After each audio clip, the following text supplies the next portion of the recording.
Hey guys, tonight we are slipping quietly behind the silk screens of 16th century Korea to shadow someone who lives entirely in the margins, neither noble nor common, male nor female, yet close enough to power to be burned by its heat. You are a royal eunuch at the Joseon court. It is not glamorous. It is not safe. And you probably will not survive this week without picking up at least 3 new enemies. Your day begins before even the sun has permission to rise. The air is thin, sharp, and absolutely still. You do not wake to the smell of coffee or the buzz of a phone. You wake to the cold sting of a copper basin filled with water that someone hauled up from a stone well at 4 a.m. You sit upright on your straw mat, the wooden floor cold through your robes, and splash the ice water onto your face like it owes you money. Your breath fogs in front of you. You do not even fully remember who you were before this, just that you were chosen, or volunteered, or maybe volunteered with the strong encouragement of a hungry family and a local official. Historians still argue whether most court eunuchs in Joseon were truly willing participants or quietly coerced. So before you get comfortable, take a moment to like the video and subscribe, but only if you genuinely enjoy what I do here. And hey, drop your location and local time in the comments. It is always fun to see where you all are tuning in from. Now, dim the lights, maybe turn on a fan for that soft background hum, and let's ease into tonight's journey together. The first sound you hear that is not your own movement is the bell of the temple outside the palace walls. One deep, resonant clang, then another. The monks are up, which means the court must be too. You fold your bedding with military precision, every corner tucked, every layer flattened. There's no room for clutter in a room this size. 8 of you sleep here, with barely enough space between each mat to stretch your arms. The walls are thin. You hear the telltale rustle of sleeves and quiet coughs as your colleagues stir awake in the dark. The morning ritual is silent. Nobody talks unless absolutely necessary. You dip your hands into the basin again, this time to rub behind your ears, across your neck, and down the backs of your arms. Scent matters. You are expected to smell like nothing. Certainly not like a person who shares a room with 7 others, and a cracked ceiling that leaks during the rain. For now, it smells like winter, dried wood, ink dust, and faint rice smoke drifting in from the nearby kitchens. You slip into your court robes. They are not luxurious, nothing like the feather-trimmed garments of the nobility. Yours are practical, dyed a muted gray-blue that signals your middling rank, with a starchy collar that feels like cardboard against your throat. You tie your hair in a neat topknot, fasten the cloth cap with careful folds, and double-check the ribbon under your chin. It will probably itch all day. If you are feeling superstitious, you touch the charm sewn into your sleeve, a tiny scrap of paper inked with characters that promise protection, though nobody really believes that anymore. Still, it is there, just in case. Outside, the palace begins to stir. Lanterns bob as others move in the dark, and the courtyards echo with soft footfalls over worn stone paths. You carry your brush roll tucked beneath one arm and make your way toward the inner court. Your job today is to prepare the meeting scrolls for the morning audience. You are not writing the content. That was done last night, by candlelight, in a different room. Your job is to present it, with clean brushwork and perfect margins.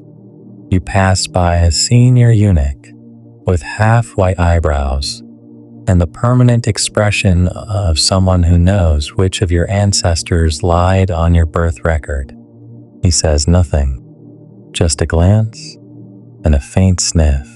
That is all it takes to ruin your appetite. Not that there is much to ruin. Breakfast for someone of your rank is edible, steamed millet porridge, a few shards of dried radish, and one preserved plum to wake the tongue.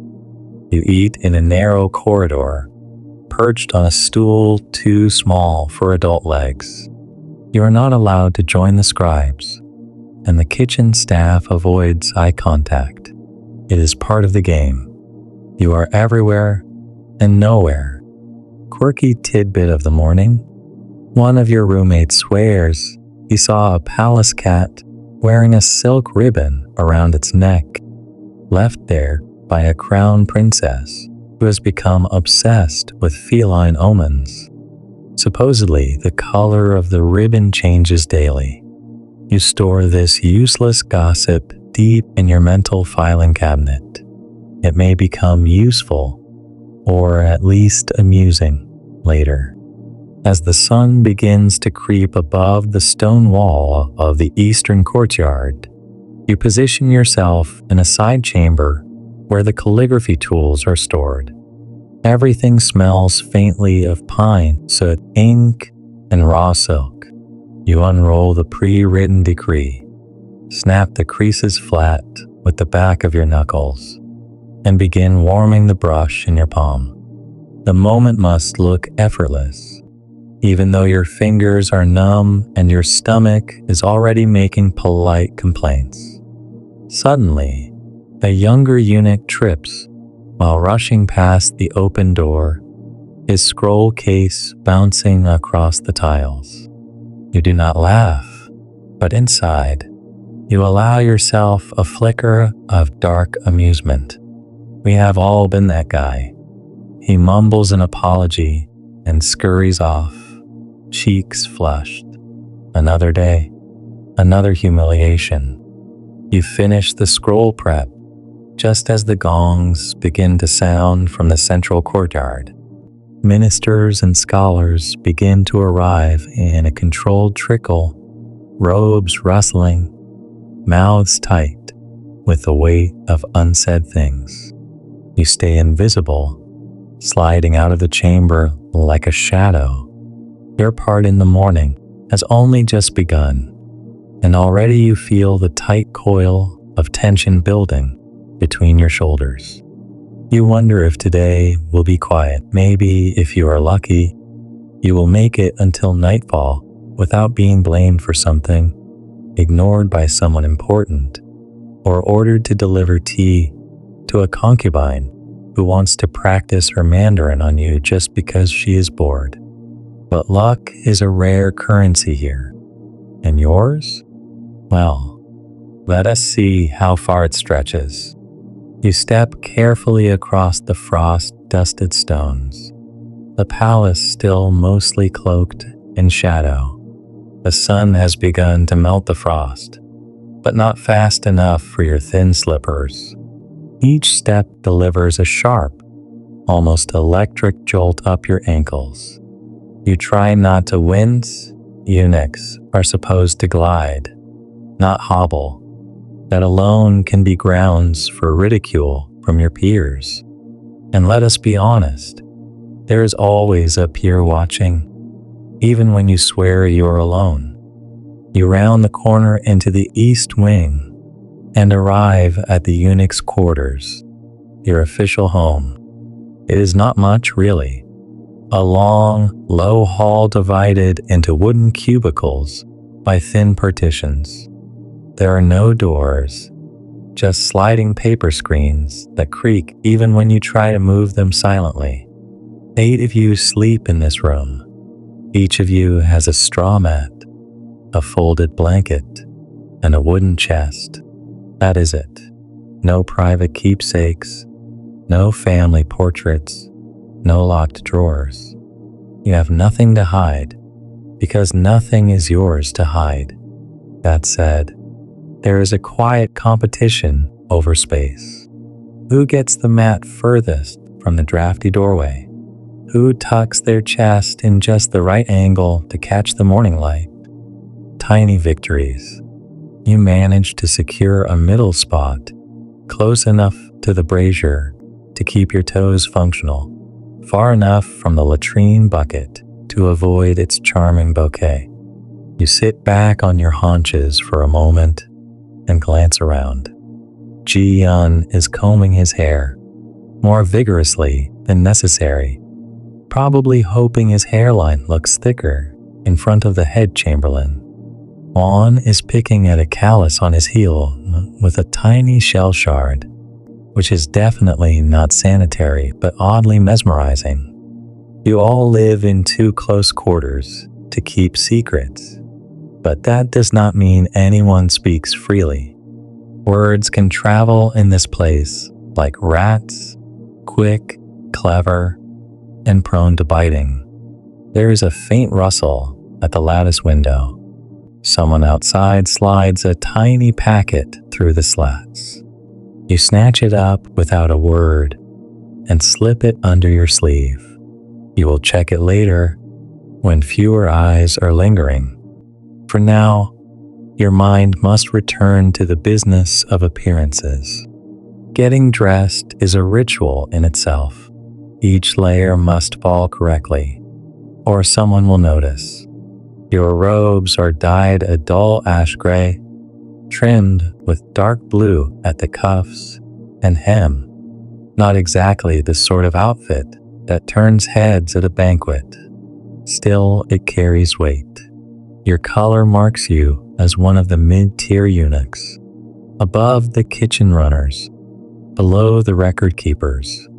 You occupy a curious space, not unlike the garden statues that are technically art, but also excellent perches for birds.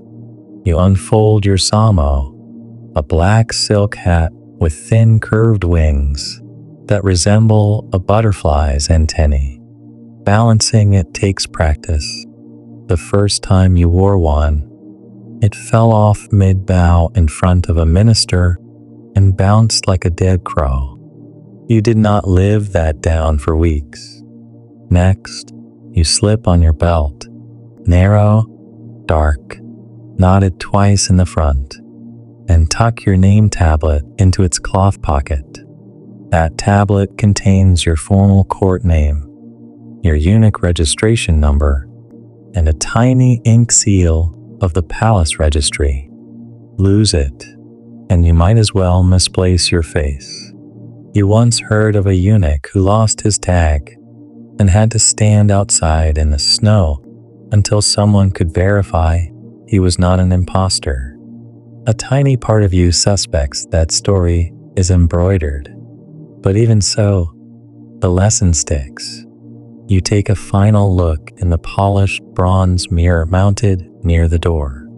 You adjust the angle of your collar, tug your sleeves, narrow your eyes.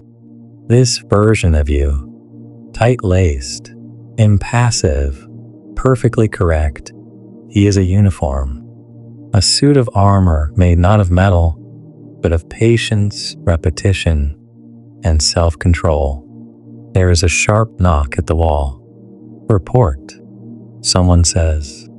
That voice belongs to Guan, a eunuch 3 ranks above you, known for his terrifying ability to recite your infractions from 6 months ago with photographic precision. You bow before speaking, keeping your hands tucked in your sleeves. Assigned to incense and scroll review in the East Pavilion, you reply, "Then why are you still standing here like a potted gourd?" He says, not even looking at you. You bow again and back away, careful not to step on the corners of your robes. You are dismissed. For now. as you make your way out of the quarters and back toward the palace's eastern wing. You allow yourself one long, slow exhale. That is the worst part of the morning, possibly, although it is only just past dawn, and this place has layers of unpleasant surprises. Sensory detail time? The palace smells different in the early morning. The wind carries hints of juniper, old wax, and whatever the kitchen staff is burning to start the stoves. You can hear a faint chant from the outer temple, a Buddhist invocation carried on the breeze. Ironically, the Joseon Dynasty is officially Confucian, but everybody's got a cousin who sneaks off to light incense for good grades or marriage prospects. Faith is flexible when nobody is looking. A random detail for you. Several eunuchs still wear hidden talismans, little charms tied around the thigh or stitched into the lining of their sleeves. They are said to ward off soul leakage, a condition whispered about in certain medical texts of the time. Apparently, becoming a eunuch made you spiritually porous. Yeah, let that one simmer. As you reach the East Pavilion, you pass through a covered walkway lined with wooden beams. The roof tiles above you are still wet with dew, and droplets fall at rhythmic intervals. One lands squarely on your nose. Of course, inside the pavilion, a group of junior eunuchs are already lighting incense and preparing scrolls. The scent is thick, sandalwood, and plum resin, and clings to your robes like static. You move silently to your position and begin arranging the day's documents. You check each one for watermarks, ink blotches, and fraying threads. One scroll contains a royal edict on land taxes. Another is a diplomatic letter from the Ming court. You cannot read it fully, but the presence of the imperial dragon seal gives it weight. You glance sideways. There is Beak, your closest thing to a friend here, and a master at copying brushwork with eerie precision. He looks up, nods once, and returns to his task. That is as much as anyone dares to do. Outside, a rooster crows, loud and late. You fight the urge to roll your eyes. Even the birds have no discipline. You continue smoothing scrolls when the chamber doors slide open with that unmistakable whisper of old wood. A high-ranking official steps inside, Minister Yun, one of the king's advisors. He has the gait of someone who knows his robes cost more than your life. Behind him trails an assistant with a lacquered box and a carefully neutral expression. You bow so low your knees pop. Minister Yun barely acknowledges you. He never does.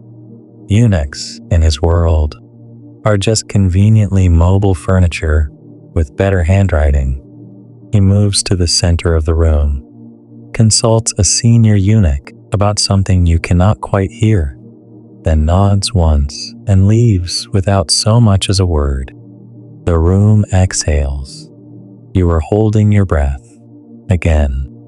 Minister Yun is the kind of man who can make or break careers with a raised eyebrow. There is a rumor, almost certainly false, that he once had a junior eunuch dismissed for brushing against his sleeve during the Mid-Autumn Festival.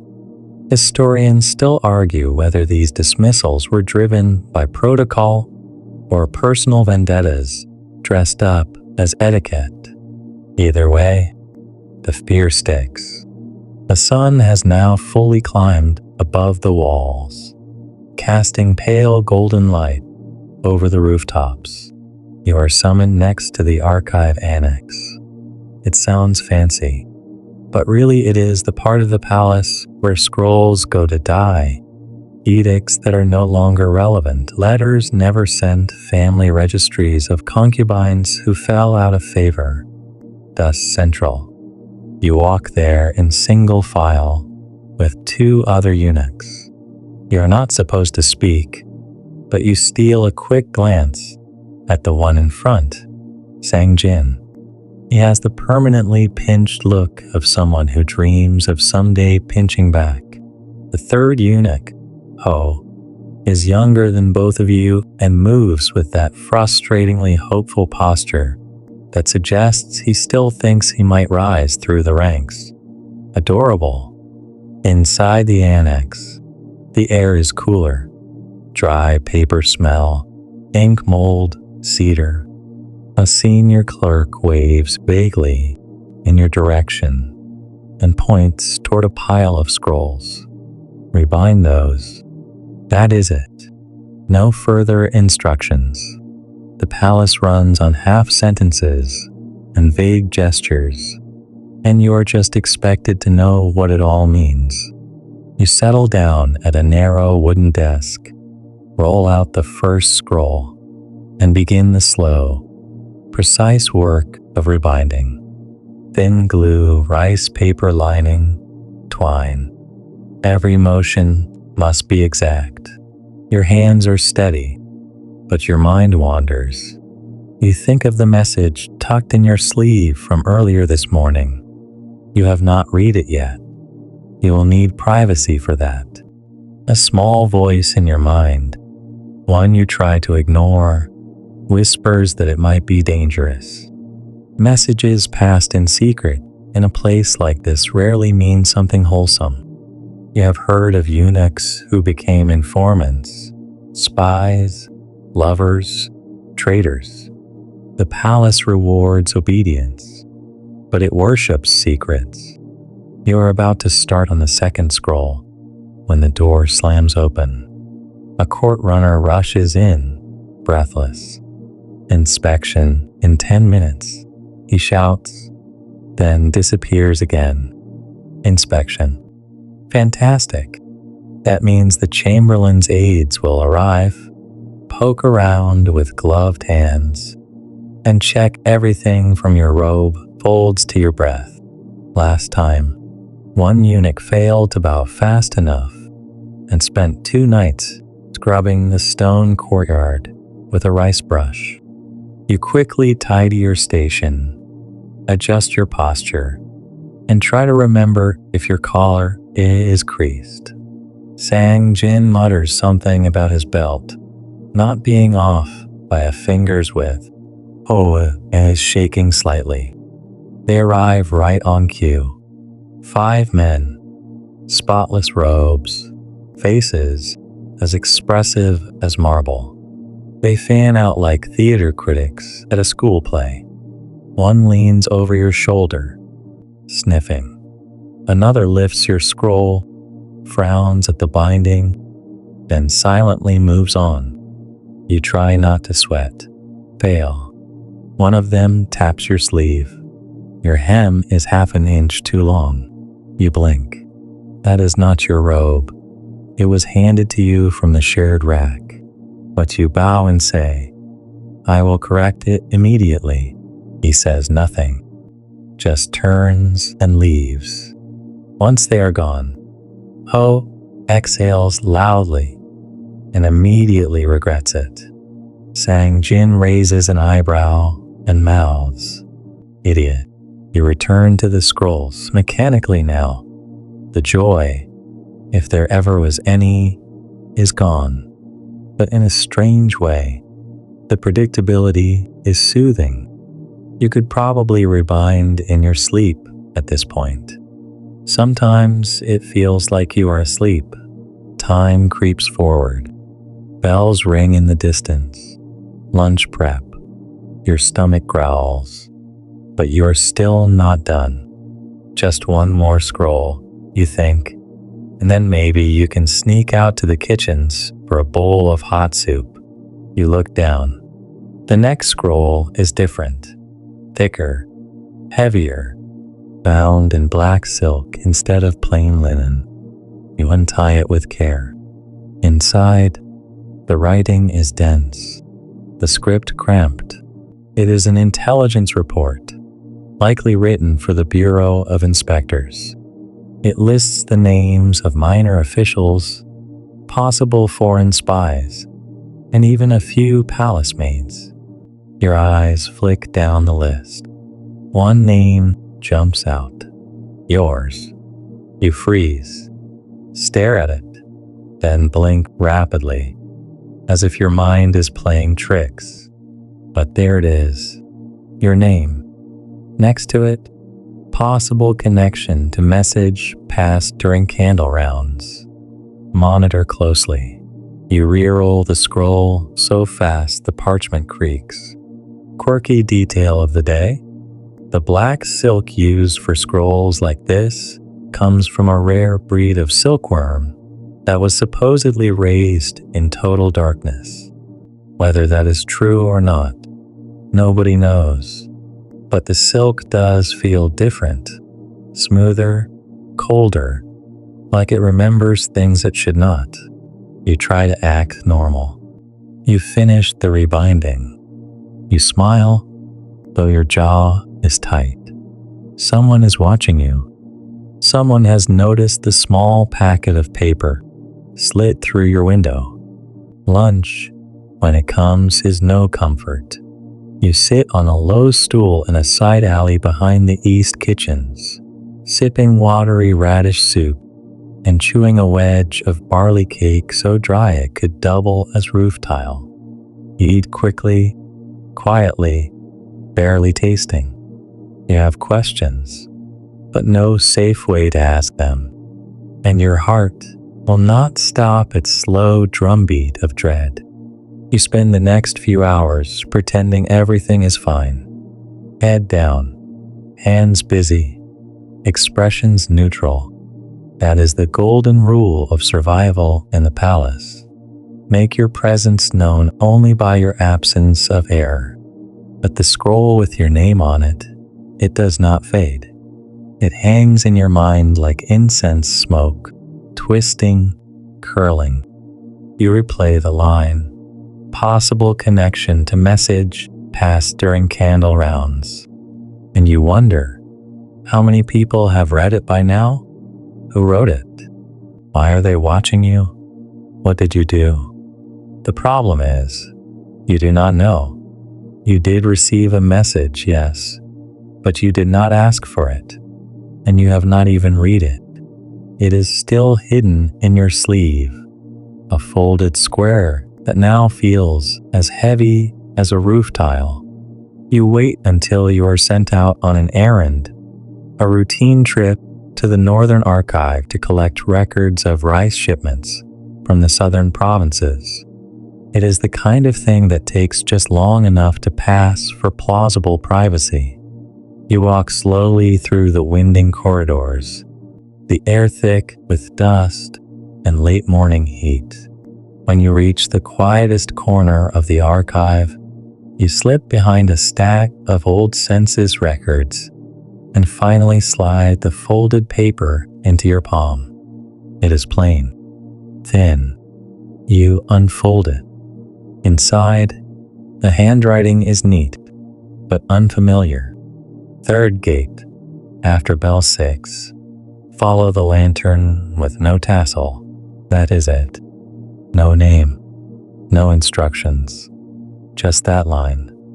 You read it 3 more times before refolding it and tucking it under your sash. You should burn it, but instead, you keep it. Of course you do. Now here is a delightful detail. In 16th century Joseon, it was common practice for secret messages to be written in citrus juice, then revealed over heat. You almost consider testing the note over a candle, but this one is clearly visible already. Whoever sent it did not bother with hidden ink. They assumed you would understand, that you were already involved. You are not. At least, you think you are not. But here is the thing. Eunuchs were often the invisible threads in the palace's web. You moved through places others could not. You served tea at meetings you were not supposed to hear. You delivered scrolls sealed with wax you could melt and reseal without a trace. And though most of you clung to survival like barnacles, a few, just a few, had other ambitions. Historians still argue whether palace eunuchs were truly passive functionaries or hidden power brokers. And the answer is probably yes, both. All of it, depending on who, when, and how careful they were. You are not ambitious. You just want to stay alive and maybe, just maybe, outlive your usefulness without being thrown out like a chipped teacup. Back at your post, you deliver the rice records to a sleepy clerk and get waved off with a distracted nod. The rest of your shift is dull. A rotation at the candle stores counting them, not lighting them.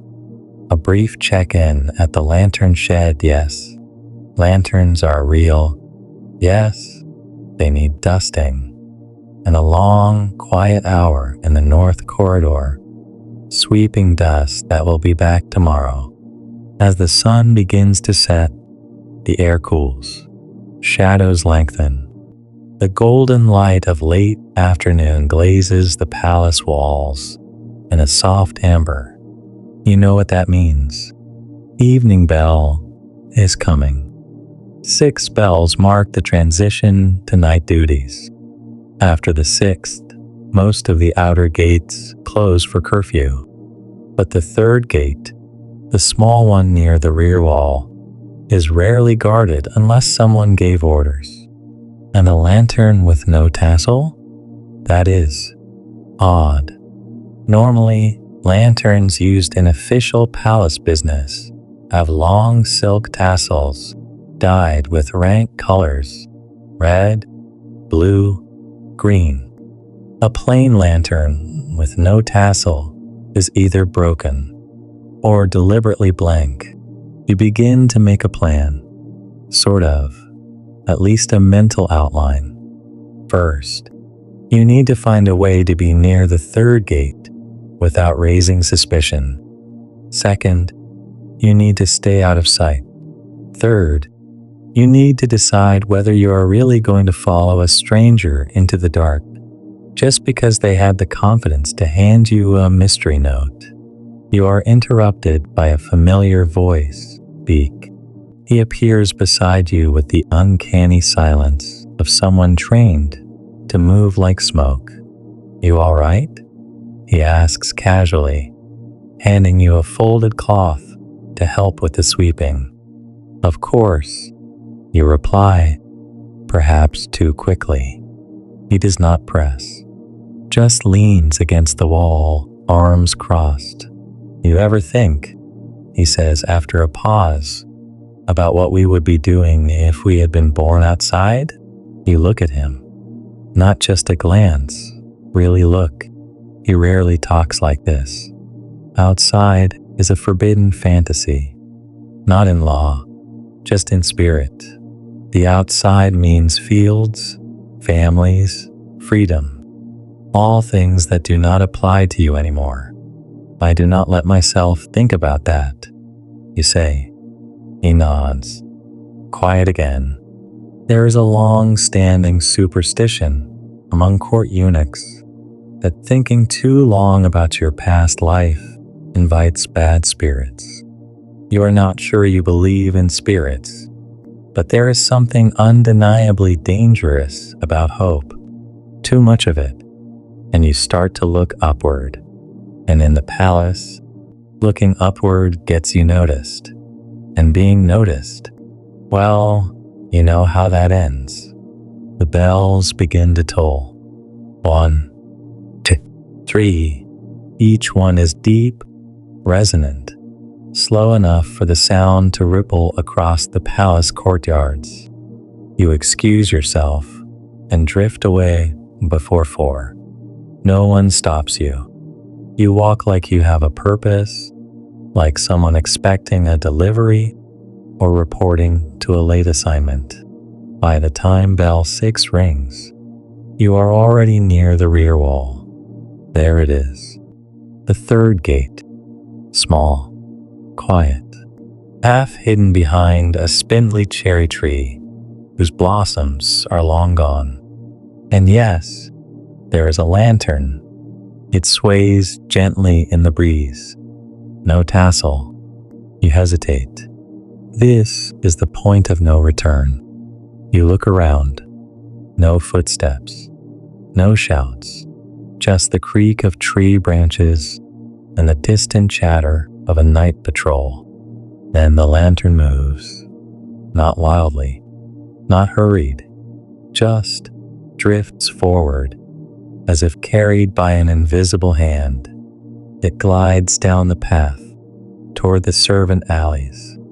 You follow. Of course you do. The lantern floats just ahead, bobbing lightly like it is breathing. You stay back, far enough to hide behind corners and crouch near water urns, but close enough not to lose it. Your sandals scuff softly against the packed dirt, and every sound feels louder at night. The rustle of leaves, the groan of a wooden beam, the faint murmur of wind between roof tiles. The servant alleys are mostly deserted now. During the day, they are bustling with kitchen boys, laundry runners, and sullen pages hauling things far too heavy for their small frames. But after curfew, they go still. You are not supposed to be here, not without orders. And yet, there you are. The lantern turns a corner. You quicken your steps and peek around. It stops, and beside it, in the shadows, a figure waits. Not tall, cloaked, face hidden. One hand loosely holds the lantern's pole. The other is tucked into the sleeve, a gesture that says both patience and quiet power. You hesitate. For the first time tonight, your feet argue with your brain, but curiosity wins. It always does. You step forward. The figure tilts their head slightly. Good, they whisper, voice soft, gender hard to place. You came. You nod. Because what else do? You have been observed. The figure continues, but not by us. That is a problem. Ah, of course. Us. Whoever they are. You finally speak. Who is observing me? The figure gives the ghost of a smile. Those who fear the quietest people in the room. And you, they gesture to you with the lantern pole, are very, very quiet. You want to protest. Insist that you are not involved in anything. That you have done nothing but copy ledgers and wipe down lacquerware for the past 5 years. That you are nobody. But you know how that would sound. And more importantly, you are not so sure it is true anymore. Historians still argue whether secret factions of eunuchs operated within the palace power structure, or whether these stories were retroactively applied to explain strange political shifts. What is documented, though, is that eunuchs occasionally developed informal networks, trading gossip, favors, warnings, a whispered economy beneath the scrolls and protocol. The figure lowers the lantern. There is going to be a shift soon, not in days, in hours. The king is not well, and some believe he should not be on the throne much longer. Your stomach knots. That kind of talk is dangerous even in dreams. I do not want to be part of this, you say, and it comes out shakier than you intend. Too late, the figure replies. You were part of it the moment your name was written on that black scroll. They are not wrong. You think back to that list, the names of people being watched, suspected, labeled. Once you are inked into the record, you are no longer anonymous. You are a liability, or a potential ally. The lantern flares slightly, catching a glimpse of their face. Just for a second. Young, probably. Sharp eyes. No visible mark of rank. They could be anyone. What do you want from me? Nothing yet. Tonight is only for recognition. They pass you a small, wrapped bundle. Inside is a token. Keep it hidden. It will identify you if things turn. You take it. Feel the weight. Fabric, maybe silk. Inside, something small and cool. A coin? A charm? The figure straightens. You may not hear from us again, but we will be watching. If you survive the next 3 days, we will speak more. And then, like smoke and wind, they step backward into the dark. The lantern winks out. Gone. You stand there for a long minute, hand gripping the bundle tightly. Your breath is shallow. You feel like a child caught sneaking sweets, except the punishment for this is not a slap on the wrist. It is exile, or worse. Want a fun detail to lighten things up? In the 16th century Joseon palace, eunuchs sometimes carried tiny scent pouches in their sleeves, not for luxury, but to mask the ever-present smell of ink, oil, and the faint tang of sweat. You suddenly wish you had one. Your sleeve smells like nerves. You return to your quarters by the longest possible route, sticking to moonlit corridors and half-locked side gates. The palace feels different now, less majestic, more like a giant trap with too many corners. Every shadow holds a maybe. Your dormitory is quiet. The others are already asleep or pretending to be. You fold your robe neatly, slide the bundle under your mat, and lie down. You stare at the ceiling. No one speaks, but the silence feels charged. Oster's in his bed. Long day, he mumbles. You reply. You do not sleep. Not really. Your mind replays the figure's words. The king is not well. That much you know. Whispers have spread. Fevers, hallucinations, strange orders in the night. Some say he speaks to the ancestors in dreams. Others say he speaks only to himself. There was a time when kings were gods. Now they are men in silk, aging too fast under too much pressure. You wonder, if a power shift is coming, who will benefit? Certainly not someone like you. Probably not even someone like Beak. Power never trickles down in the palace. It drips sideways, stolen from one to serve another. And yet, you have the bundle. You have the message. You are on the edge of something bigger than scrolls and soup duty. You listen to the night sounds, crickets, distant bells, the soft creak of someone shifting on a floor mat, and the louder sound of your own thoughts, racing, tumbling, refusing to rest. The palace is a living thing. You feel it breathing, slow and massive, and you are a thread inside its ribs. You always were. Dawn does not so much arrive as creep in, reluctant and gray.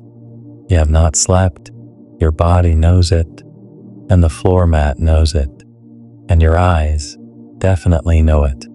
But the morning trumpet still blares from the main courtyard, and that means one thing.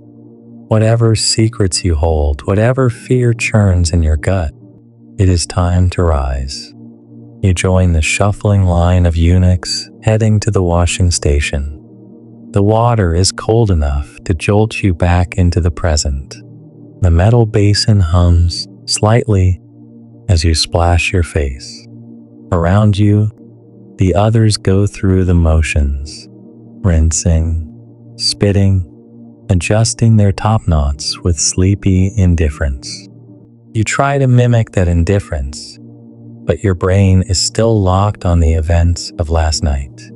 The bundle is still hidden beneath your mat. You did not open it yet. During the morning assignment rotation, you are summoned to the inner hall, a rare post for someone of your rank, usually reserved for higher eunuchs or those with decades of loyalty under their belts.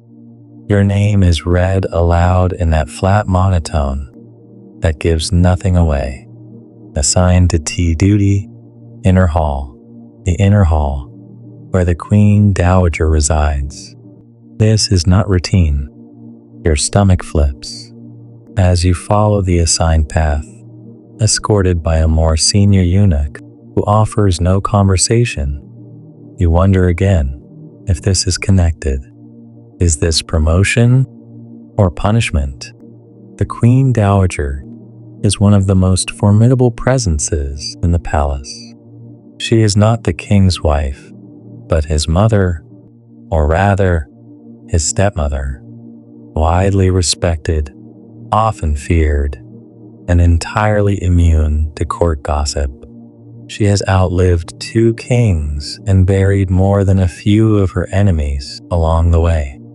Historians still argue whether she was a manipulative matriarch or a stabilizing force during a crumbling era. What they do agree on is that nothing in the palace moved without her feeling the ripple. You enter the inner hall through a gate draped with pale curtains. The scent hits you first, sweet pine smoke and medicinal herbs. The corridors are quieter here, padded with soft reed mats and lined with folding screens that hide even the smallest twitch of movement. You kneel in the outer antechamber, waiting to be called in. A high-ranking eunuch, older, stiff-backed, approaches. He gives you a once-over, not hostile, just measuring. First day? He asks. Yes. Hold the tray with both hands. No sudden movements. Do not speak unless addressed. Understood. He nods once, then gestures. You rise and follow him through 2 chambers and 1 heavy sliding door. The Queen Dowager sits on a raised platform, cloaked in muted layers of blue and white silk. Her hair is coiled into a massive knot, held by a jade pin the size of your hand. She is not looking at you. She is reading. A scroll, unrolled with gloved hands. You approach with the tray, ceramic teapot, 2 cups, a tiny bowl of pickled plums, and lower yourself with slow, practiced movements. You do not tremble, not visibly. She does not glance up until the tray is down. Then, softly, "Your name?" you answer. Her eyes lift. Meet yours. Too long. She knows. Not everything. Not yet. But something. Has anyone told you? She says, voice like wind rustling silk. That silence is a kind of language? You do not respond. Not until you remember the rule. Speak when addressed. No, my lady. She hums lightly. It is, and in this palace, those who speak too much die, but those who speak too little also find themselves without allies. You feel the words burrow under your skin, not a warning, a test. She turns back to her scroll. You may go. You bow, so low your nose nearly brushes the mat. Then retreat. The door slides closed behind you with a whisper. Outside, the older eunuch is waiting. You lasted longer than the last one, he says. Congratulations. You do not feel congratulated. You feel watched, filed, cataloged, and somehow still in play. Back in your usual quarter, Beak finds you before noon and hands you a folded cloth. Special duty. Tonight. Yumi. Storage inventory near the west wall. You blink. That is not our rotation. He shrugs. Orders changed. You know what that means. Someone is moving pieces on the board. That afternoon, you finally open the bundle. Alone inside a storeroom you pretend to be cleaning, you unfold the soft silk wrapping and find a small wooden token, round, etched with the Chinese character for quiet. It looks meaningless, but you know it is not. There is also a thread of black string, meant to be worn around the neck, hidden under clothes. You do not put it on, but you do not throw it away either. Fun detail time. Tokens like this were occasionally used in covert palace operations, identification tools among informants, runners, or rebel couriers. Most of them never made it into the official records, but archaeologists have found similar pieces hidden in beams and floorboards of old palaces. Mystery meet history. By the time dusk arrives, you are mentally fried. The idea of joining Beak and Ho on storage duty sounds like exactly the kind of trap someone would spring if they wanted 3 low-ranked eunuchs to disappear without witnesses. You meet them at the west storerooms anyway, because of course you do. You walk together in the falling dark, lanterns swaying in hand. Beak hums lightly. Ho yawns. I do not think this is really about counting lacquer bowls, you murmur. Beak chuckles. Probably not. Inside the storeroom, everything smells like rice husks and dried ginseng. You are alone. Or at least, you think you are. Then a knock. Just 3 taps. Then a pause. Then 2 more. Beak opens the side panel. A woman enters. Not a servant. Not a court lady. She wears plain traveling robes. Hair tied up. No ornaments. Eyes sharp. Evening, she says. Let us get to it, shall we? O stares, slack-jawed. Beak offers a shallow bow. You're frozen. The woman gestures. This is where you begin earning your silence. You shut the door behind her. It closes with the soft finality of a trap. The woman walks to the center of the storeroom, completely at ease, like she owns the air you are breathing. She dusts off a low bench with her sleeve and sits. This storeroom, she says, glancing around at the jars of pickled radish and coils of rope, used to belong to the Ministry of Rites. Before the fire, before they stopped caring about such little corners of the palace. She smiles faintly, then flicks her eyes toward you. Now it is ours. Who are you? Ho blurts. His voice cracks. The woman considers him for a moment. I am someone who believes the palace has forgotten its purpose. Then, after a pause, and I need people who are not so busy chasing their own shadows that they miss the bigger ones creeping up behind them. Beak nods, solemn and unsurprised. Ho just blinks. You stay quiet. She reaches into her robe and pulls out a folded paper, sliding it across the bench. These are the names of 5 people. One of them will be dead within 3 days. One of them wants to be king. One of them already acts like one. One of them is a traitor. And one of them is undecided. You do not touch the paper. Historians still argue, she adds, tone almost lazy, whether factions like ours were genuinely revolutionary or simply opportunists with good timing. You can decide that later. Her gaze returns to you. I was told you could remember things accurately without needing to write. You nod once. Good, because the less we write down, the fewer trails we leave. You glance at the paper. The names on it are not familiar, not all of them, but one jumps out. Lord Quan, a trusted royal tutor.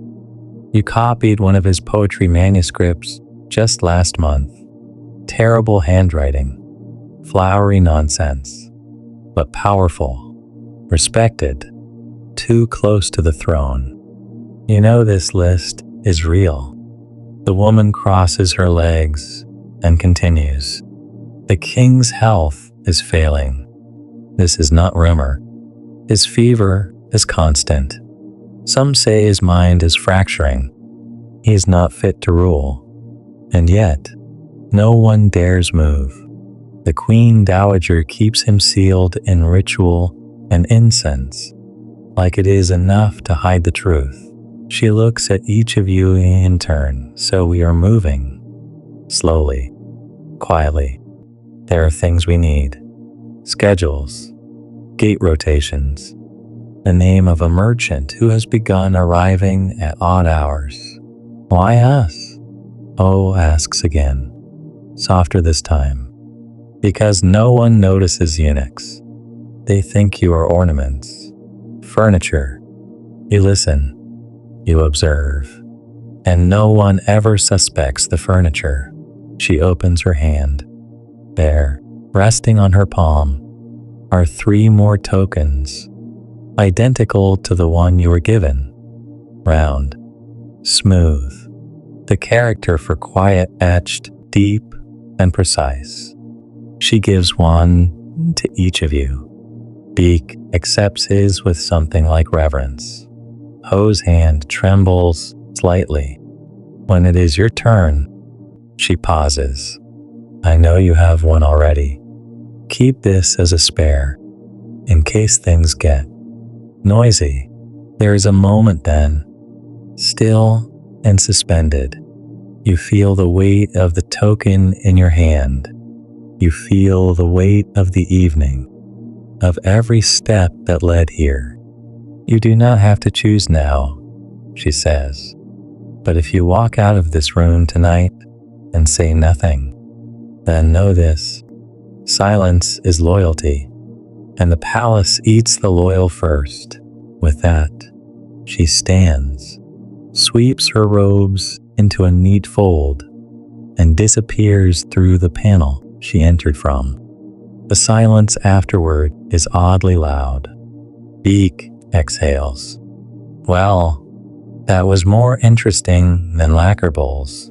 You manage a dry, just slightly.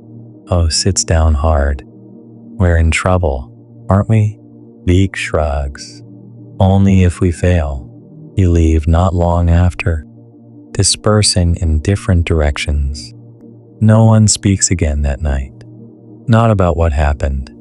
You return to your quarters. Your mat, your hidden bundle, your 2 tokens now. That night, your dreams are fractured. You dream of calligraphy that bleeds red across the parchment, of the Queen Dowager whispering behind a folding screen, of the king, eyes cloudy, speaking to shadows only he can see. You wake up to shouting, a commotion outside the eastern gates. Someone is dead. It is one of the names from the paper, Lord Quan. You freeze. You remember his soft robes trailing across the library steps, his voice low and precise, instructing junior scholars with that mix of condescension and charm only noblemen perfect. And now, dawn.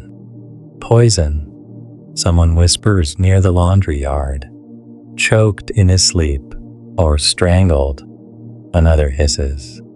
Servants found his lips purple, tongue black.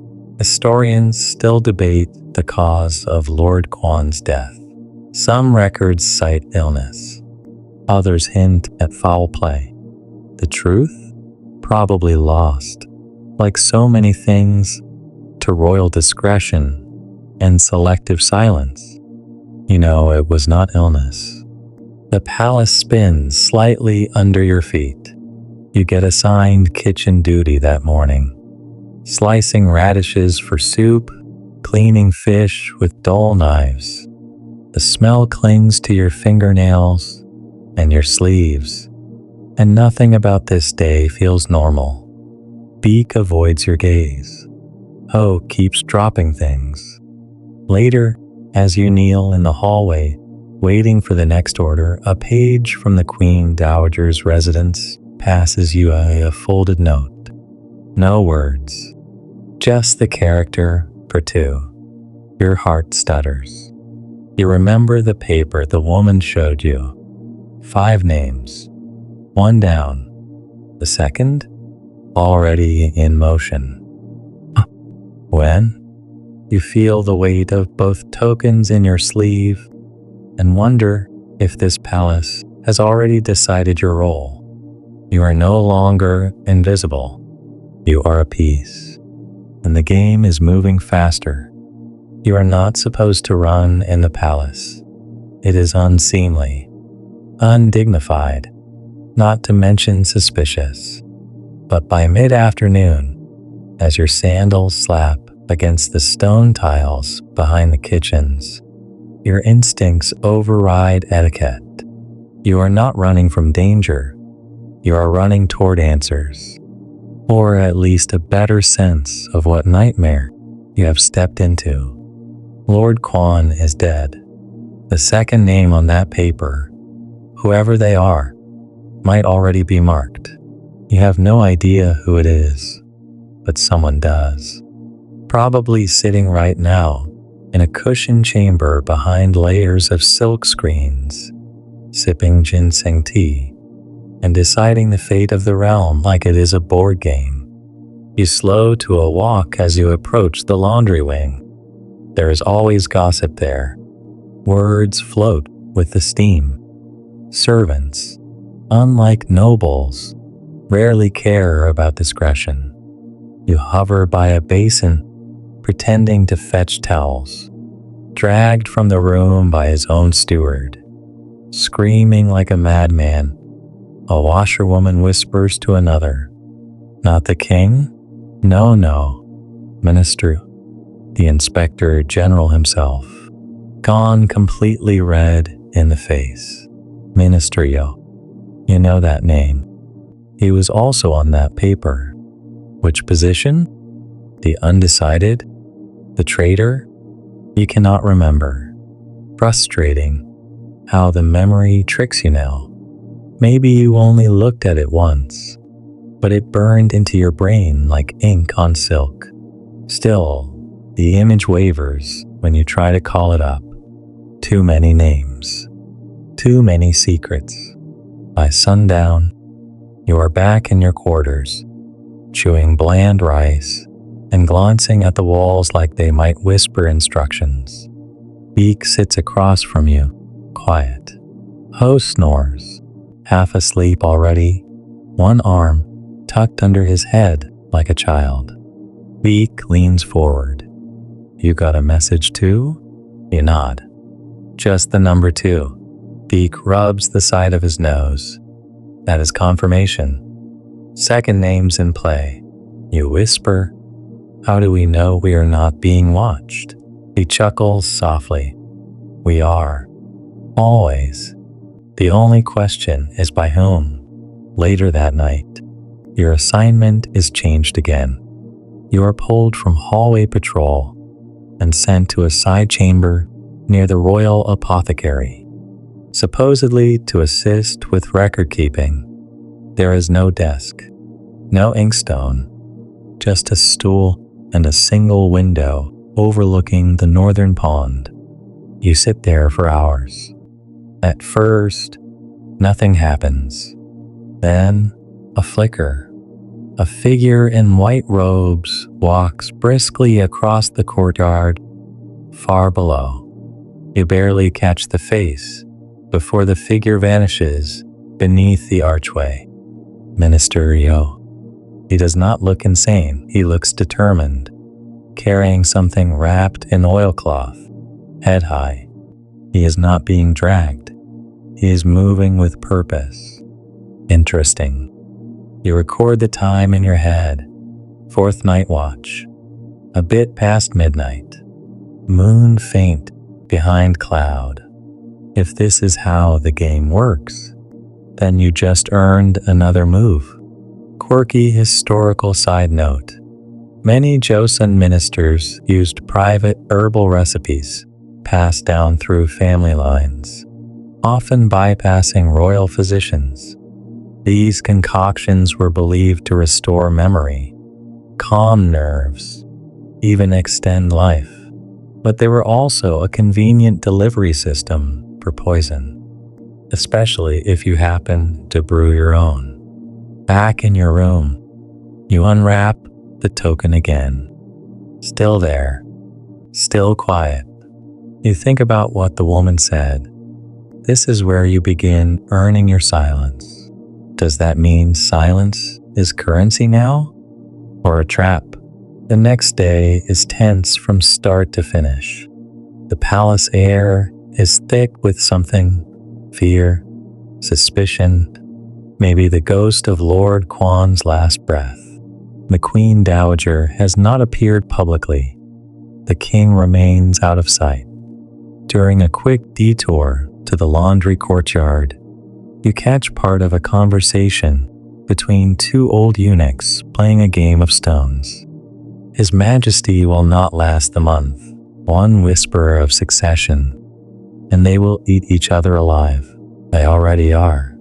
Historians still argue whether the court collapse began before or after the king's final illness. One of them says, with a crooked smile, "I say it was always rotting, just needed the right wind." That wind is howling now. You head to the Hall of Records.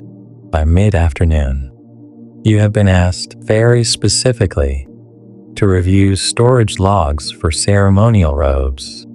Nothing exciting, nothing dangerous, which is exactly why it feels suspicious. Inside, the chief clerk nods at you and points to a stack of old scrolls tied with blue twine. Start from the 11th year of Seonjo, he says, then yawns. You settle in. Hours pass. Ink, dust, paper. Your eyes glaze. But then, tucked between two ordinary entries, you find something strange. A robe ordered under a false name, Jongyu, which translates to loyal blessing. Not an uncommon pseudonym, but paired with a robe size matching the king's, and ordered discreetly 3 days after his supposed collapse. You blink. Is someone preparing a stand-in? An impersonator?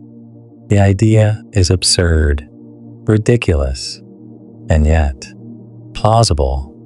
You copy the robe's order number onto a small scrap and hide it in your sleeve. That night, another note. This one is different. No character, just a symbol. A single brushstroke shape like a winding river. Beak sees it, nods. You have been summoned. Where? You will know. Not helpful. But you follow. Because what else can you do? As the moon rises, you slip away through the weaving alleys behind the grain storage, past the hedges that frame the lower kitchen gardens, into the unused pavilion they say was once a resting place for court musicians. There, under the lantern light, is the woman again, waiting. This time, she is not alone. 2 others are with her, hooded, silent. 1 male, 1 female. Both carry small pouches marked with that same winding river symbol. Tonight, the woman says, "We test your memory and your courage." She hands you a folded scroll. You open it and find 10 coded instructions. Nothing makes sense at first.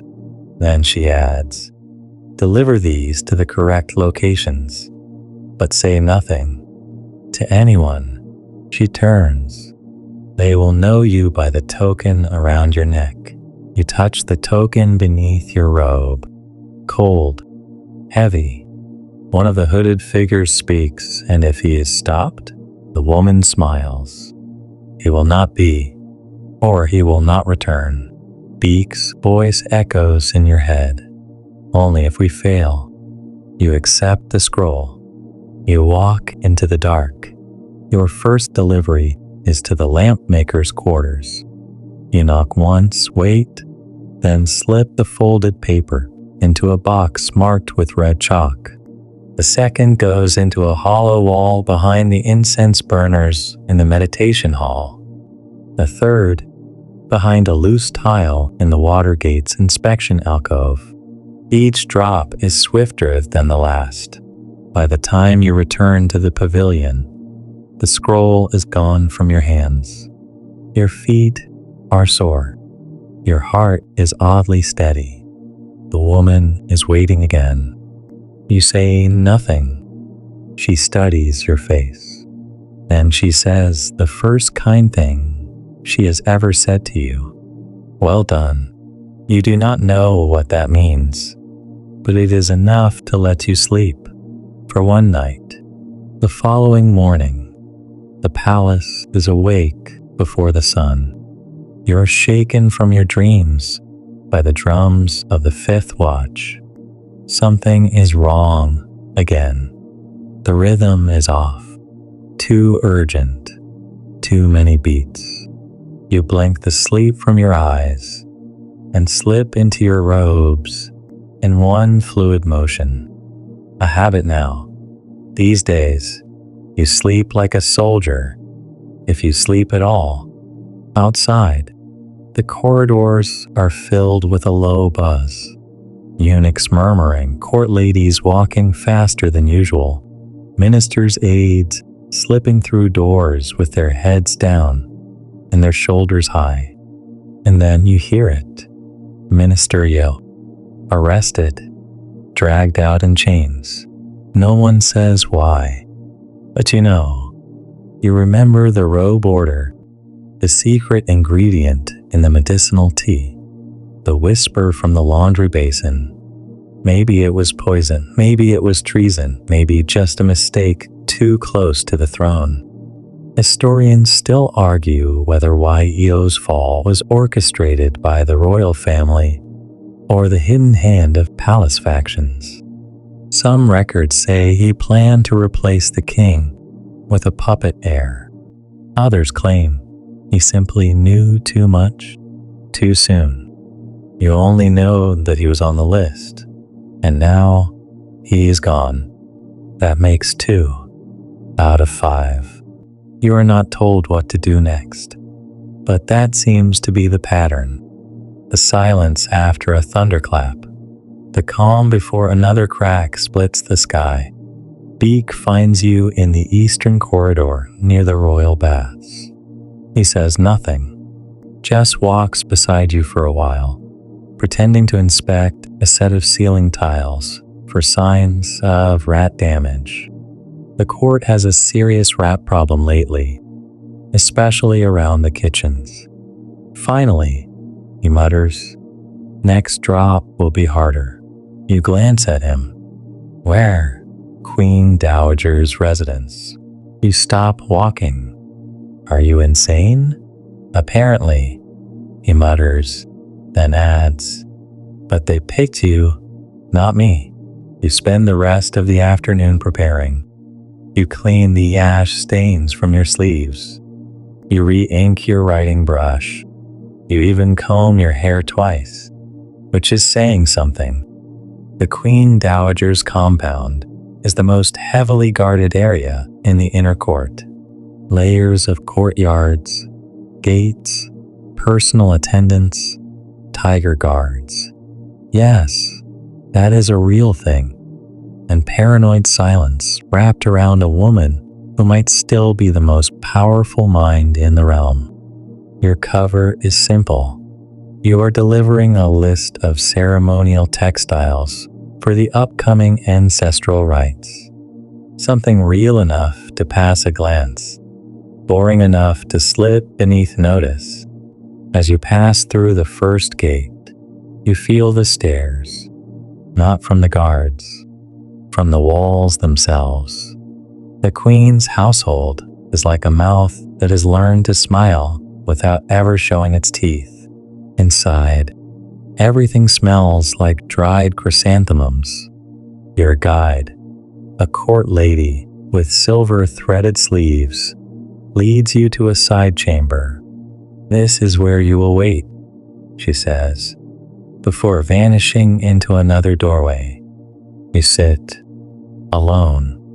The room is small, lined with books, not scrolls, books, bound in silk, stacked meticulously, without dust. You catch a glimpse of one spine, reflections on proper conduct for royal women. A subtle draft shifts the corner of a curtain, revealing a hollow carved into the wall, just wide enough to slide in a paper. You recognize the shape. Drop point 4. You hesitate, because this one matters more. Because this is her. You slip the paper in. It disappears into darkness. You wonder if the Queen herself will read it, or if some unseen servant will hand it to a robed advisor who reads aloud while she chews on candied chestnuts and stares into the middle distance. You may never know, but your message is delivered. On your way out, something strange happens. The court lady who escorted you and returns bows slightly, then says, "Wait." She disappears again. This time, she returns with a folded fan. "It is warm today," she says softly, pressing it into your hands. "Use this." The fan is painted, a single winding river. No mistaking it. Someone in that residence knows you. Maybe even she knows you. Your hands shake for the first time in days. Later, back in your quarters, you sit in silence. O is gone tonight, sent to check inventories. Beak is somewhere behind the kitchens, watching a back gate for irregular deliveries.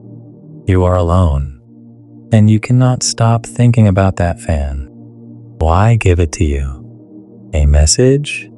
A warning? Or protection? You open the fan and stare at the brushwork. The river curves around a small pavilion. In the center is a single tree with blood-red blossoms. Plum, maybe, or a camellia. Hard to tell. You do not sleep. Instead, you lie awake, counting your breaths, wondering which of the names will fall next. By dawn, you have your answer. Minister Han. You never even saw it coming. He dies at prayer, collapses mid-ritual, face first into the ashes of a burning offering. His attendants scream. One of them faints. The altar cracks from the weight of his fall. Cause of death? Sudden imbalance of the four humors. A classic. You remember his name on the list too. The traitor or the puppet? 3 names gone. 2 remain. Historians disagree on whether Minister Han had any real power at all. Some argue he was a ceremonial figurehead, too old to matter. Others claim he controlled half the court's treasury through quiet alliances. You believe the latter. You hope it was the latter. If the faction you are now tangled in is removing empty targets, then this is all just drama. But if they are carving out the roots of royal control, one by one, then you are part of a full-scale coup. You keep walking through the palace. You keep acting normal. You bow. You fetch. You record. But you are different now. You are watched. You are needed. And when you pass the Queen Dowager's second laundry court, a new servant bows too low and slips you a whisper. Next is not a man. You stand still, stunned by those 5 words. Next is not a man. They echo louder than the morning bell that summons the eunuchs to duty. You have heard many cryptic things in this palace. You have even come to expect them. But this cuts differently. You manage a shallow nod toward the laundry girl who said it. She vanishes into a doorway as if she had never existed. You resume walking, slowly, eyes on the cobbles, mind sprinting. If the next name is a woman, well, the list only had 5. You try to recall the brushstrokes again, like peeling back silk layers with your memory. 3 names gone. 2 remain. You never paid attention to the final 2. One of them might now be your next. Target? A lie? Sacrifice? In a palace like this, titles shift based on who is holding the brush. By mid-morning, word has spread that Princess Ai-bin, youngest daughter of the king's 4th consort, has taken to bed with a strange fever. Unusual timing. Ai-bin is barely 15. Quiet, withdrawn, not part of court politics, at least not publicly. But then again, neither were you. You are summoned by an inner clerk for an odd task, delivering temple donations to the scribes for inventory. Nothing thrilling. Yet you are asked to wear ceremonial gloves. Why? You do not ask. You know better.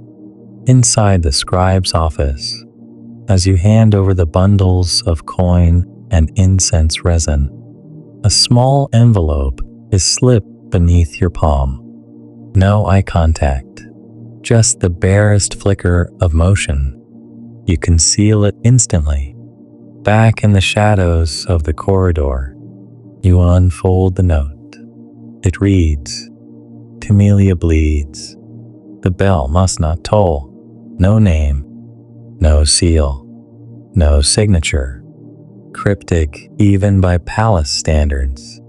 You read it twice, then glance down the hallway toward the pavilion painted on your fan, the one with the red blossom tree. Camellia. That cannot be a coincidence. Later that day, Beak corners you behind the eastern stables. He is sweating, face drawn. You saw the note? He asks. You nod.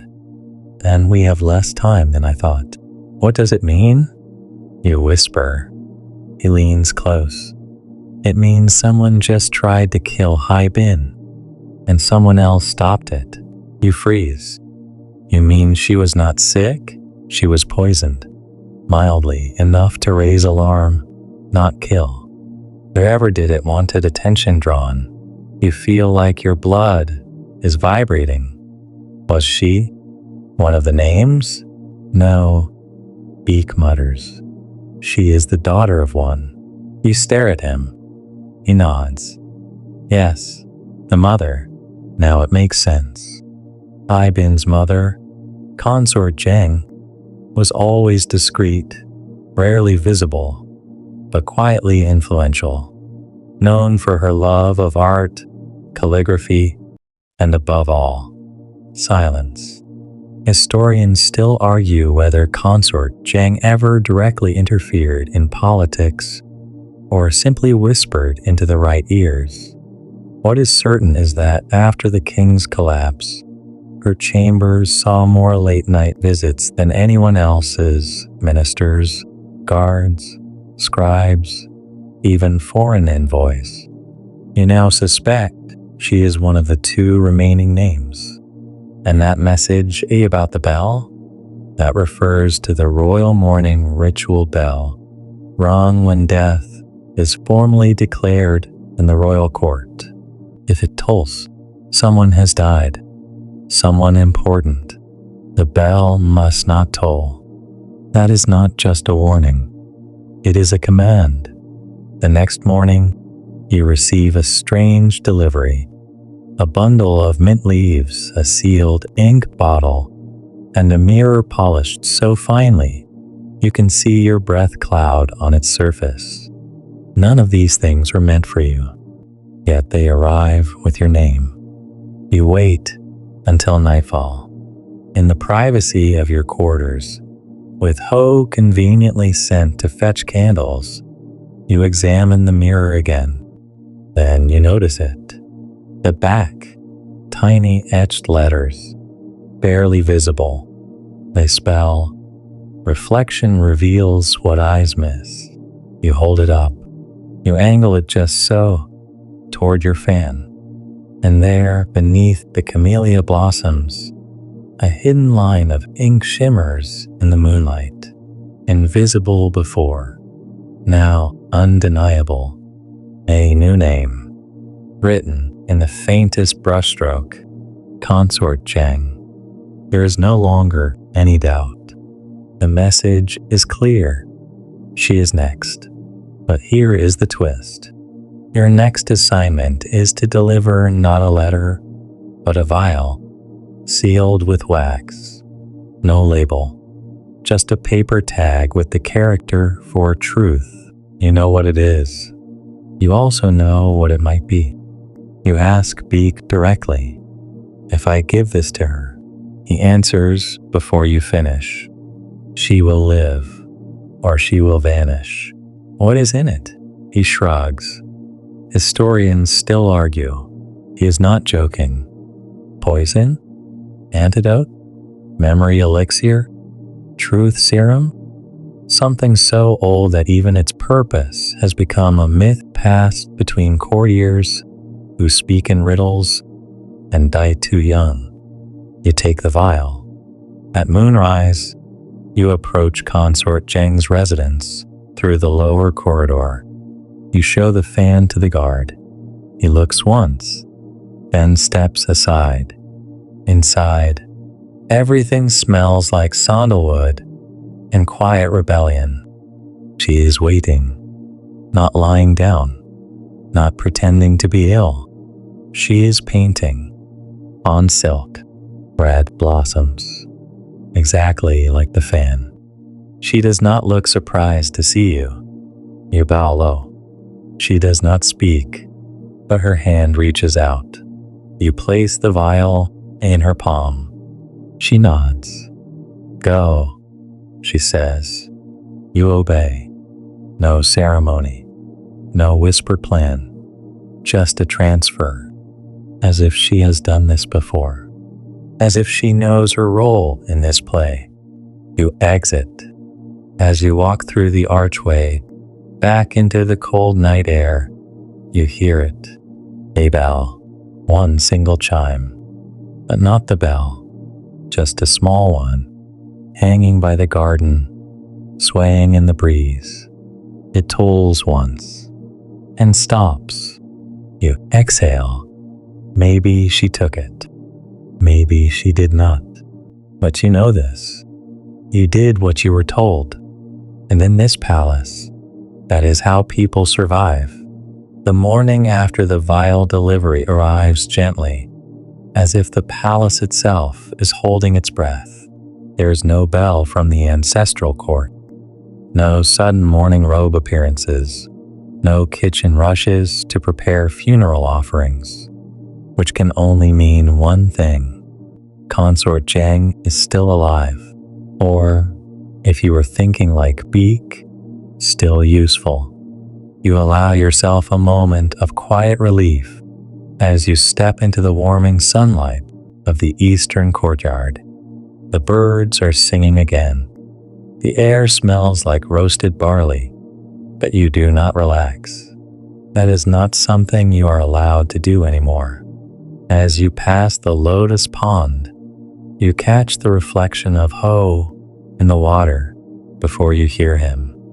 He appears beside you holding a wooden tray with inkstones and fresh parchment.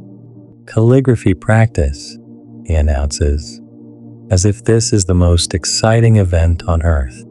They want new virtue scrolls for the Hall of Confucian Enlightenment. You raise an eyebrow. Since when do they care about virtue in that hall? Since the rumors started, he replies. Something about Zhang being seen walking before dawn, healthy as a horse. So, she took the vial, and she wanted to be seen. A move like that sends a clear message. She is not a pawn. She is a player. You spend the next hour pretending to copy ancient Confucian aphorisms. In truth, your eyes are scanning the courtyard's shadow lines. You are waiting for something. Anything. A face. A signal. And then you get one. A piece of parchment falls from the sleeve of a passing maid. Too smooth to be an accident. You wait 5 beats, then retrieve it. It reads, "Ink darkens faster than blood. Final name moves tonight." There it is. The 5th name. Tonight. You glance at Beak across the yard. He is feeding a bird. A live bird. A parrot, of all things. You have no idea where he got it. You are not going to ask. He nods once. It is on. That evening, the final phase begins. You are handed a different outfit, ceremonial robe, deep brown, with golden cuffs. A servant's robe for the outer court, but tailored to fit a eunuch of your rank. You are also given a scroll case. Locked. Do not open, says the attendant, who smells faintly of ginseng and fear. You know the scroll is not the point. It is what the scroll represents. The formal request. The final accusation. You make your way toward the royal archives, which is odd. No one gets executed in the archives. Too dusty. But apparently, the final name works here. You arrive just before moonrise. The keeper of the royal archives is a slender man named Eunuch. He is older, soft-voiced, and believed by most to be harmless, which, in palace terms, often means deadly. But you remember the list, and his name was last. Historians still argue whether Eunuch had access to forbidden military maps or secret letters from envoys in Ming China. What is known is that he copied everything he ever touched and then destroyed the original, a human vault. You step inside. He is there, alone, as if he expected you. "I wondered when you would come," he says gently, without turning. You bow. "You have something for me?" You hold up the scroll case. He nods. "Leave it by the dragon pedestal." You do. He does not move toward it. Instead, he gestures toward a cushion. You may as well sit. he says. They will come soon. You hesitate. Then you sit. For a moment, there is nothing but the faint creak of the old wood and the distant rustle of silk robes moving through corridors beyond your sight. Do you know what is in that scroll? He asks. You shake your head. Neither do I, he says, smiling softly. But I imagine it says I betrayed someone. Did you? You ask.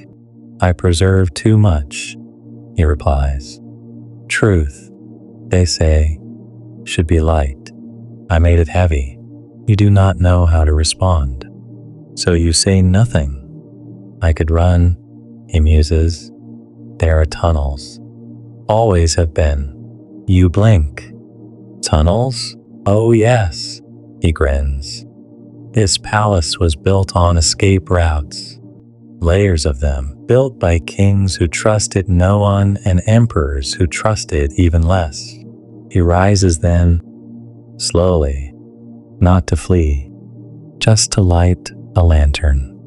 I will not run, of course, he says. I am old. I am tired. And frankly, I want to see how this ends. Moments later, Beak arrives. He does not speak. He simply walks to the scroll case, unlocks it with a jade key, reads the contents silently, and folds the paper once, then twice, then a third time, and places it into the fire. Yoon Shim watches it burn. Does it name me? Beak shrugs. Only if you believe it does. No guards come. No chains. No execution. The scroll vanishes in flame. You realize something as you sit in that room surrounded by 10,000 forgotten truths. The last name on the list was not to be removed. It was to be forgiven. An offering. A peace. Yoon Shim turns to you. You played your part well, he says. So did you, Beak replies. You all bow, and you leave back into the night, back into the silence of a palace that has swallowed its own secrets and is now pretending it never chewed on them. Later, you pass Ho, polishing brass lanterns near the gardens. Quiet night, he says brightly. You nod. You have no idea. You mutter. That evening, you tuck the fan into your sleeve. You trace the river curve. And now, you finally see it. One of the red blossoms is smudged. Not a mistake. Symbol. A marker. 5 names. 5 petals. And only 4 are whole. The palace seems to breathe more slowly after that night. The tension that once made your shoulders ache with invisible pressure has thinned, like fog dissolving in sun. Yoon Shim is still alive. Consort Jang now walks the gardens openly, always surrounded by courtiers pretending they had never whispered about her. Beak is still feeding that parrot, who now says 5th blossom when it gets bored. Even Ho seems relaxed, though he does ask an unsettling question over breakfast. If someone forged a royal list, how would you even know? You nearly drop your rice. But he is already on to another topic, babbling about a missing fan someone misplaced after morning court. You are not surprised. The fan is gone. The map, the guide, the code, it served its purpose. Or rather, someone decided it had. You spend your day handling typical duties, supervising incense deliveries to the shrines, reviewing fabric bolts for ceremonial robes, calming a minor disaster after a junior eunuch tripped over a chamber pot meant for the Dowager Queen. He now smells of chrysanthemum forever. Still, your mind drifts. Was there a sixth name? Did someone get spared? Or missed? Historians still argue how many court purges occurred during the latter reign of Seonjo, and which were sanctioned versus which simply happened. Palace deaths could be quiet. By late afternoon, Beak finds you sharpening a quill with absurd concentration. "We have a new problem," he says, tone light, eyes not. You brace yourself. What now? The parrot's gone. You blink. That is not a problem. He shakes his head. It flew into the eastern pavilion courtyard. Still not a problem. During a closed session of the Queen Dowager's private council, you pause. Oh, it landed beside Minister Gwack. Repeated, fifth blossom 3 times. Loudly, you bury your face in your hands. I assume he did not take it well. He accused the entire room of conspiracy and tried to strangle the bird, which bit him, then pooped on his sleeve. You cannot help it. You laugh. Beak does not. He sent word to the inspectorate. Your laugh dies mid-breath. Now that is a problem. The office of the Inspector General, Saeonbu, is known for many things: zealous investigations, delight in public confessions, and an affection for torture methods involving bamboo and stubborn silence. It is not just the parrot. It is the pattern. Someone is noticing the bodies not piling up, which in a place like this is more suspicious than when they do. Beak leans in. You are going to need to do something brave. You stare at him. No, you have to. No, you have to visit the Dowager's Council. I would rather bathe in the moat. You probably will if this goes wrong. So that is how, at twilight, you find yourself standing outside the jade inlaid doors of the Eastern Pavilion, dressed in your most formal robe, holding a scroll you absolutely forged, claiming you have a record of the parrot's original owner, now conveniently exiled for smuggling pine nuts. Ho comes with you for backup. Not that he is helpful. He spends the entire time fidgeting and mumbling that his collar is too tight. Inside, the Dowager's Council consists of 4 ladies in waiting, 2 ministers too old to walk without help, and a single younger woman who watches you with unsettling stillness. Minister Gwack is also there, still wounded, still furious, still slightly bird-pecked. You bow low, present your scroll, and launch into a convoluted explanation about misfiled bird ownership records, incorrect blossom references, and a very confused creature with a habit of repeating phrases it hears during herbalist sessions. It is the most absurd speech you have ever given. Somewhere during it, Ho starts sneezing uncontrollably, possibly from nerves, possibly to add chaos. The council stares. Gwack glares. The younger woman, the quiet one, says, I have heard this bird myself. It mimics, but does not understand. You nod, seizing her words like a drowning man grabs driftwood.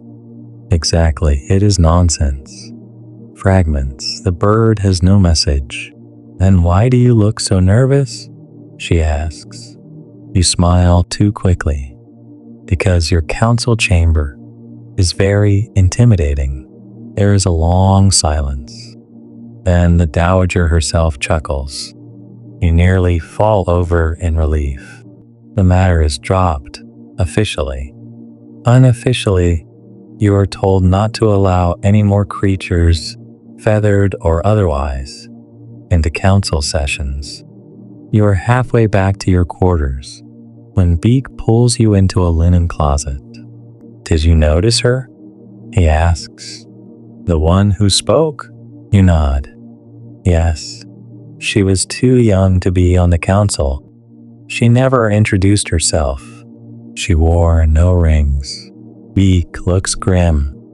Exactly. She is not supposed to be there. But she has been attending every council for 2 weeks. Why? Because she is the emissary's daughter. From Ryukyu. You blink. Since when do Ryukyuan envoys bring family? Since the king got sick, Beak mutters. And since certain maps from the archives went missing, now your mind is racing again. Do you think she's involved? No, I think she's watching. Watching what? Beak's expression is unreadable. Us. The implications make your stomach knot. If foreign eyes are now tracking court movements, then the quiet games you thought were nearly over might just be beginning.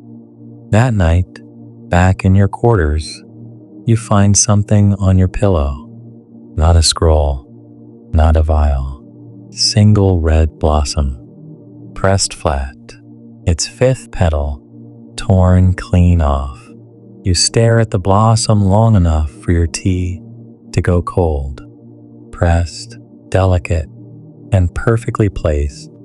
Someone put it on your pillow while you were handling parrot-related diplomacy, which means they got into your quarters undetected, which means they wanted you to know they could.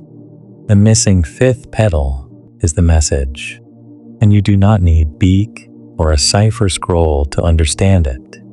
There is still one name left, not the one you saw in ink, not the one burned in the archives. A true 5th, one the fan did not mention, because whoever wrote the fan list either missed it or hid it. Your door creaks open. Ho enters with a bowl of rice, humming a nursery rhyme about turtles and the immortal peaches. He stops when he sees the flower. Oh, he says flatly. You got one too. You nearly drop your teacup. What? I thought it was just a prank, he mutters, digging into the rice. Mine was on my comb. This morning, you snatch it from his hand. Oh, why did you not tell me? He frowns. You were busy lying to the dowager about pine nuts. I did not want to interrupt. You sit heavily. If Ho got a blossom, then he is part of this. Or someone wants him to be. Was it also missing a petal? He shrugs. No, it had all 5. You feel a chill slide down your spine. Maybe you are the final name. Maybe this was never about court figures or archives. Maybe it was always about you. Later, you find Beak in the outer garden, watching clouds with his arms folded behind his back like an old monk. You show him the flower. His expression does not change. I hoped it would not come to this, he murmurs. Come to what? You demand. There was a 6th name, he says softly, but I did not include it. You go still. Why? Because I thought we could end this without it. Because I thought you were too close. You do not want to ask, but you do. Who? Beak turns to you slowly. Your mentor, he says. Master Gion. The name lands like a slap. You taste bile. Master Gion, who taught you everything, who taught you how to write with grace, how to stand without being seen, how to listen in a room full of shouting and still hear the one whisper that mattered, the one who got you your first assignment in the Royal Archives, the one who warned you, once, that truth can be more dangerous than poison. Historians still argue whether Gion was simply a brilliant archivist or something more, a manipulator, a record forger, a man who traded truths to powerful people like coins in a purse. No one ever proved anything, but his rise through the eunuch ranks was unusually fast, and his protection of you, even faster. You remember something he told you years ago? People think eunuchs have no legacy. They are wrong. Our legacy is the memory we permit to exist. Now you are wondering what memory he erased or rewrote. You confront him that same night. You find him alone, as usual, in the inner archives, transcribing a genealogy of the royal hounds. Of all things, he looks up, eyes calm, too calm. "You received a flower then," he says. You nod. "And you knew it came from me?" "I suspected. You should have told me." You whisper. "About the sixth name." He puts down his brush with elegant precision. "I tried to protect you." From what? From knowing what it feels like to break a bond forged in trust. There is no sarcasm in his tone, no smugness, only sadness. You glance at the ledger open beside him. The ink is still wet, and you realize he is editing something. You reach for it, fast. He does not stop you. The page is a list of names, not dogs, people, low-level palace workers, eunuchs mostly, their dates of arrival, their masters, their access routes, and at the bottom, your name, with 2 dates, entry and departure. Departure? You freeze. "I told them you died," he says, quietly. Your heart thunders. "What? A fever," he continues. 3 years ago, I created the paperwork, and your records refiled under a different name. You can barely breathe. Why? Because I knew one day someone would come looking, and if they thought you were already gone, well, then you might have a chance to live. Your hands are shaking. You forged my death. I gave you a second life. He stands, not in defiance, but in resignation. They want me now, he says. You do not need to name me. You already have. You are too stunned to speak, too full of questions, too hollow with confusion. He walks to the doorway, turns once, and says, "Do not mourn me. I made my choice long ago." And he leaves, not dragged, not chased, just gone. The next morning, a new name appears on the duty roster. Someone you have never heard of, assigned to the inner archives, where Joseon used to be. No announcement is made, no mourning rites. He simply vanishes from record, like a candle snuffed without a puff of smoke. And now, you are alone. Except you are not, because later that afternoon, Beak finds you again. He sits beside you near the fish pond. He hands you a fresh scroll. "You are not done," he says. You unroll it. It is blank, just a single ink stamp at the top, a dragon's claw, not the king's seal, the crown prince's, which means the game is not over.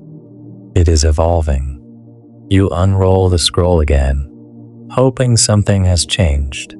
Still blank, still that single ink stamp, a dragon's claw etched in deep crimson curling over the space where words should be. The symbol of the crown prince, not his official seal, but a private cipher, meant only for eyes within his inner circle, which apparently now includes you. You turn the scroll over. Nothing. You sniff it. Nothing but fresh pine, soot ink, and a whiff of the lacquer box it arrived in. beak watches you with a flicker of amusement. You are supposed to already know what it says. That is deeply unhelpful, you mutter. Welcome to politics. You tuck the scroll inside your robe, your mind already racing through what this might mean.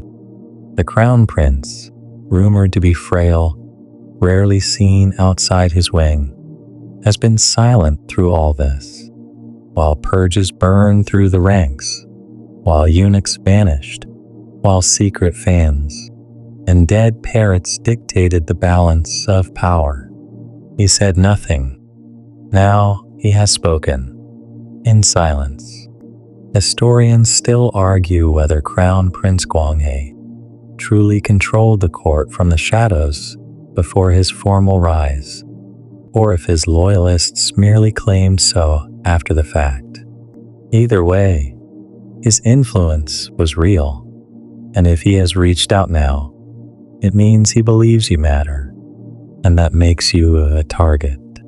You spend the next 2 days in a haze of duties, too nervous to misstep, too alert to relax.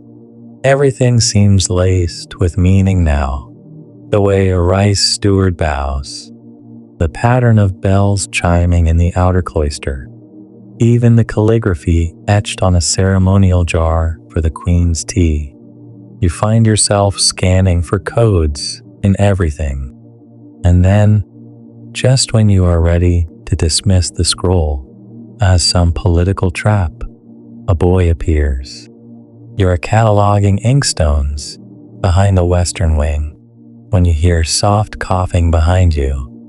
A page, no older than 11, pale, splotches of ink on his sleeve like he had tried to wipe something away too late.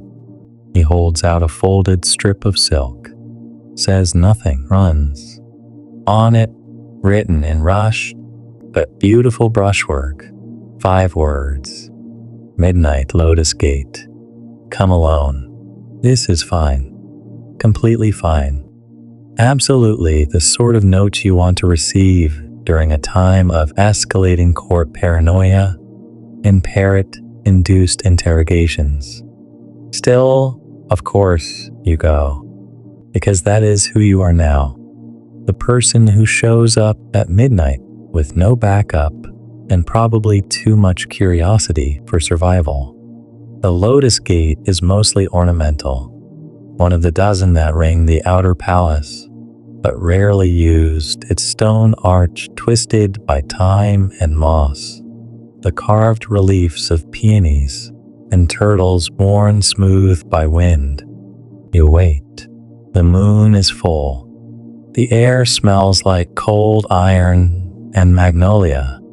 Eventually, a figure steps from the shadow of a camellia bush. Not a eunuch, not a page, a woman. She wears royal purple. Her hair is looped in a double knot, held by a dragon pin. You bow. She does not. You were not supposed to last this long, she says. That was the gamble. You blink. Do I know you? No, she says. But I know you. I watched you enter the court at 13, already too clever. I watched you pass notes to your superiors without ever touching paper. I saw what Jeon saw in you, so she was part of his circle, or watching it or dismantling it. You left the flower. You say. She gives the tiniest smile. I left many flowers. Why? Because I needed to see who would blink, who would run, who would start asking the right questions. And you asked better questions. She pulls a pendant from her sleeve, presses it into your palm. The texture is strange, like woven metal, a crest. You do not recognize it. That is your next door, she says. What door? The one only you can open, because you have already been written out of the palace records. Because the court thinks you died 3 years ago. You freeze. She leans close. The most powerful position in Joseon is not the king. It is the person the king never sees. You want me to? What? Spy for you? She raises an eyebrow.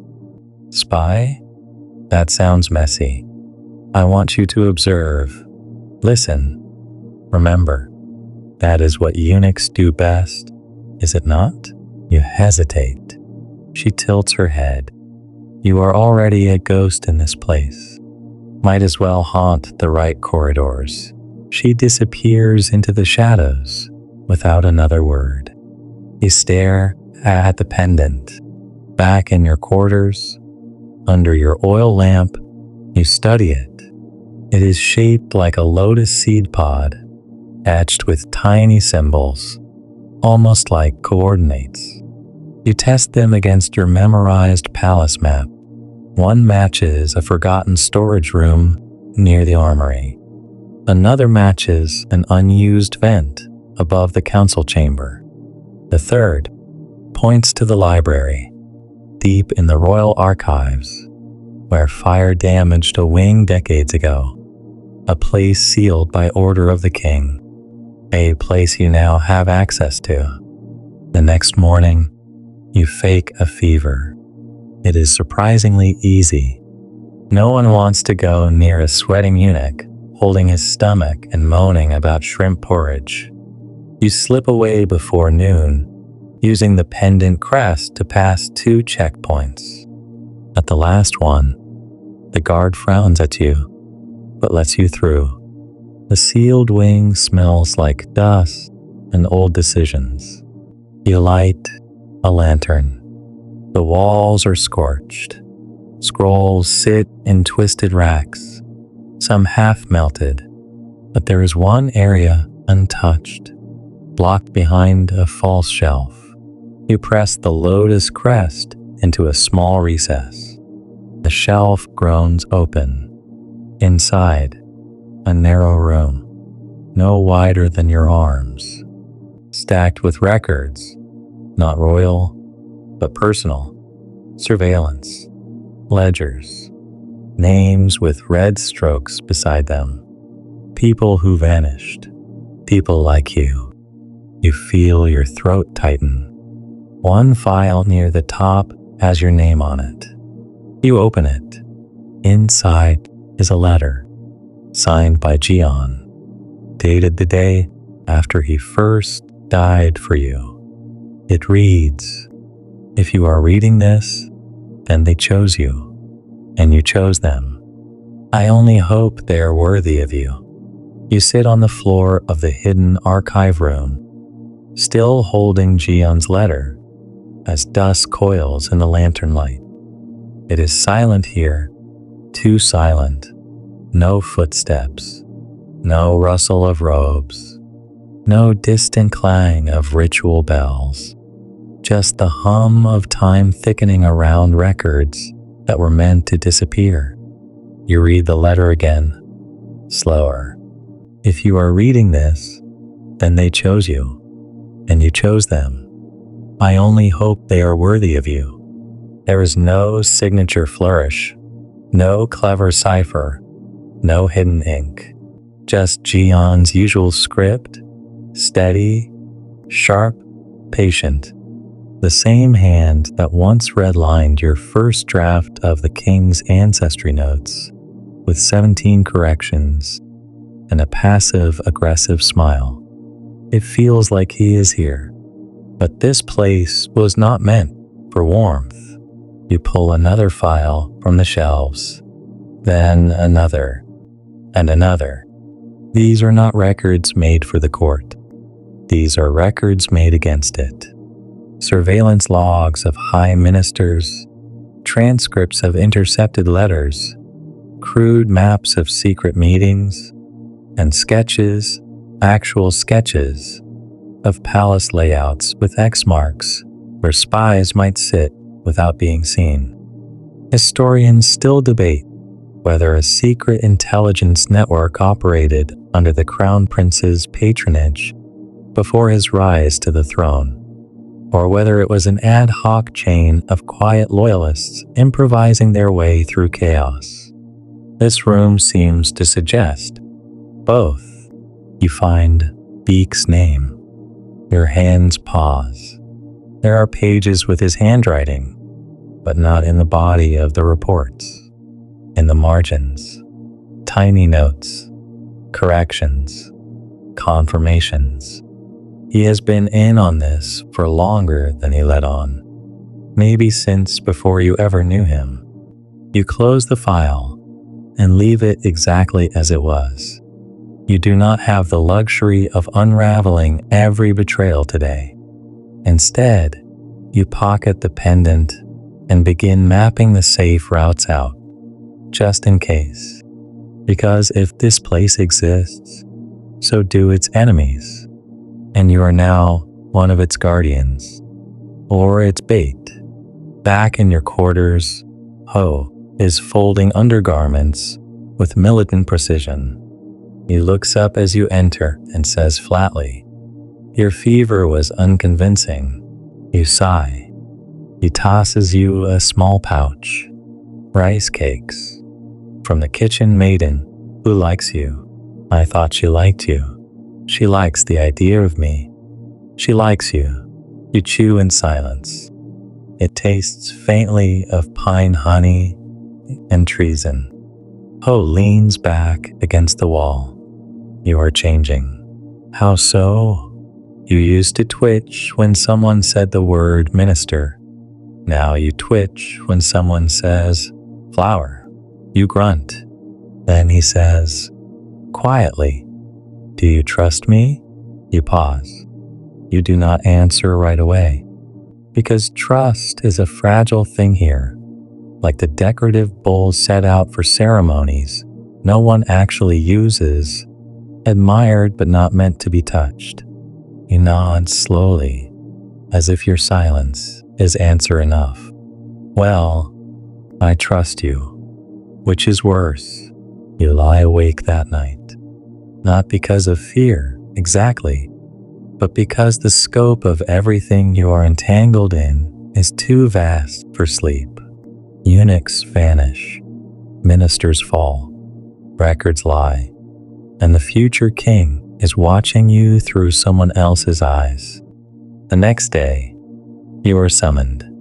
No name, just a scroll with the dragon's claw again, and a single phrase, the Hall of Worthies. Noon, you know the place. Everyone does. The Hall of Worthies is where scholars gather to edit and draft the dynastic records, the veritable memory of Joseon. Access is restricted to senior scribes and scholars with royal favor. Eunuchs are rarely allowed in, which means this invitation is either a trap or a promotion, or both. At precisely noon, you arrive. The doors are heavy, carved from elm, painted with vermilion lacquer that flakes off in tired little curls. Inside, silence, scrolls, dust, candles that have not been replaced all morning, and one man. You recognize him immediately, not from personal meetings, but from rumors, paintings, and the terrifying hush that enters any room when his name is spoken. The Saganwan, Chief Inspector of Historical Integrity. He wears no jewelry, no hat, just a plain scholar's robe and eyes that look through you like parchment. "You are late," he says. "I was early," you reply. He raises an eyebrow. Then you are impatient. Worse, you bite the inside of your cheek. "Why am I here?"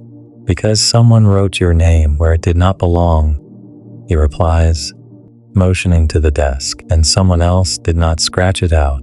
On the table is a long scroll, the king's daily record. You recognize it from your training each day. A detailed, neutral report of the monarch's behavior, decisions, and meetings. He points to a passage. It describes a minor encounter in the garden. Just a moment where the king looked at a crane and said, "Even birds betray their nests." You frown. "I was not there." He nods. "Exactly. But your name appears 3 lines later, under noted observers." Your stomach drops. "That is not possible." "Agreed," he says, "which is why we need you." "You think I was planted in the record?" He leans in. "You were written into history as a trap. Someone wants the future to remember you as present at things you never saw, so that when accusations come, the record will already agree with them." You're stunned. Forget flowers.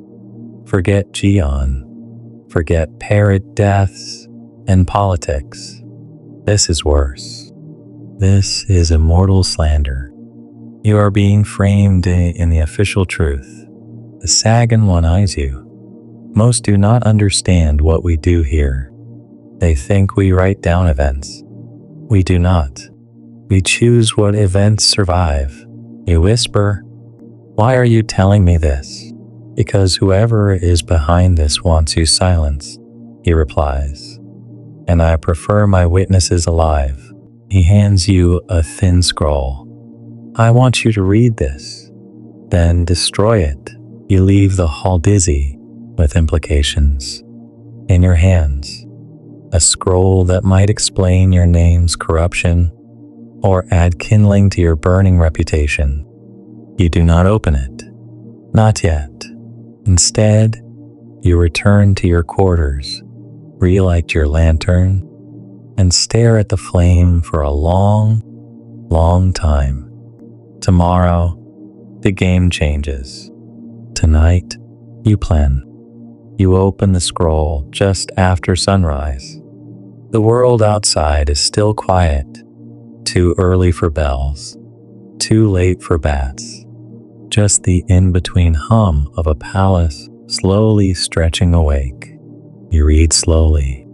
It is a confession, written in a neat, feminine hand, the kind that once belonged to court tutors and princesses, taught to make even gossip look elegant.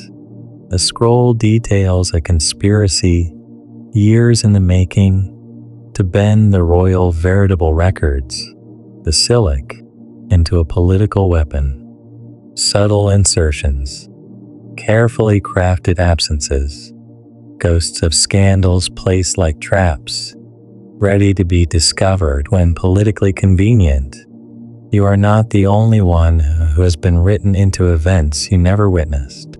Some were already executed for being in the wrong place, on paper. The author of the scroll? She signs only as daughter of the third reign. You squint. Ho once told you that third reign was a euphemism used in coded letters by Queen Dowager Sozong's old handmaidens, women loyal to her, even after her fall from favor. Some historians suggest had access to private transcripts and were known for planting rumors among the king's concubines. Whether daughter of the third reign is one of them, or their ghost, you cannot say. But the final line stays with you. You are not history's writer. You are its eraser. For now, you burn the scroll. Let the ashes carry your breath with them, light and dry and vanishing before anyone else sees.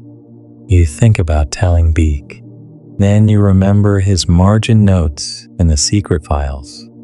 No, not yet. Instead, you prepare for your next duty, accompanying the crown prince's ceremonial physician. Technically, you are just there to carry supplies, but the assignment feels pointed. The crown prince has not appeared in public in weeks. Rumors say he is ill. Rumors also say he is dead, possessed by fox spirits, or hiding a harem of foreign spies in his bedroom. Palace rumors are creative, but today, for the first time, you will enter his private quarters. The physician says nothing during the walk, just hands you a lacquered box and gestures for you to follow. You pass through the Jade Hall, under the curtained arch, and into a chamber so cold your breath becomes visible. The Crown Prince's room is dim. Scrolls hang from the walls, astronomy charts, maps of trade routes, diagrams of military formations. And on the floor, wrapped in wolf pelt blankets, sits the Crown Prince himself, alive, pale, thin, but alert. He looks at you directly and says, "You are the one they thought would break." You almost drop the supply box. Pardon? The tests, he says, Jeon's fall. The fan, the flower, even the parrot. You blank. You did that? No, he replies. But I let it happen. There is a difference. A long pause. I do not understand. Exactly, he says softly. And yet you endure. That is why I sent the scroll. Not because I thought you would understand, because I thought you would survive long enough to ask the right questions. He gestures to the physician, who begins preparing some foul-smelling concoction. The smell is somewhere between boiled deer antler and disappointment. You are not asked to speak, just observe. Eventually, the prince waves the others out. Only you remain. I need a ghost, he says. Someone who walks through walls. Here's what ministers say when they think the walls are only wood and not ears. You have spies. He nods.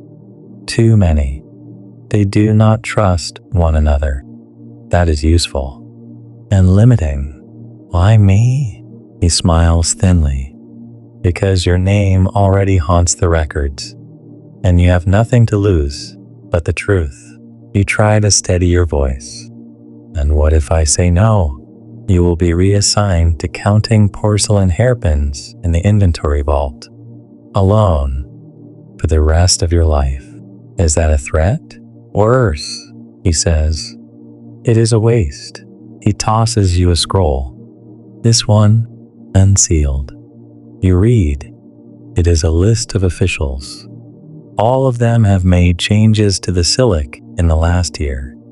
All of them are still alive. Some of them are deeply trusted. You feel sick.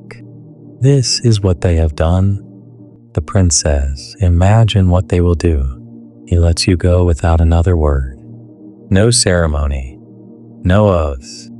Just the weight of knowing you have been invited into a war fought not with swords, but with ink and memory.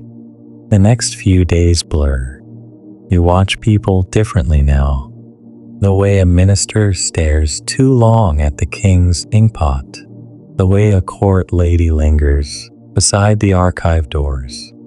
The way even a lowly steward hums a song whose lyrics change depending on who is nearby. You begin compiling your own records. Quietly, carefully, in a cipher only you know. You hide them behind a loose tile in the third kitchen storeroom. No one checks that room. The mice have made it their empire. One night, Ho catches you returning from a suspiciously long run. He narrows his eyes. You are either secretly in love or planning to die spectacularly. You grin, tired. Can it be both? He pats your shoulder. Just do not make me inherit your chores. You almost tell him everything. Almost. But he deserves better than your shadow. Instead, you teach him how to polish a jade seal properly and hope he notices your favorite one is missing. Weeks pass. Then one morning, while delivering ritual robes to the king's antechamber, You overhear something. A name. Yours. Yes, that one. The quiet one. He has seen too much. It is not said in anger. It is said like a menu item. You do not look back. You do not run. You walk calmly, robes folded in your arms, face passive. And only when you reach your quarters, door latched, do you exhale. Someone has marked you. Again. But this time you are ready. Because this time, you know how the ink dries.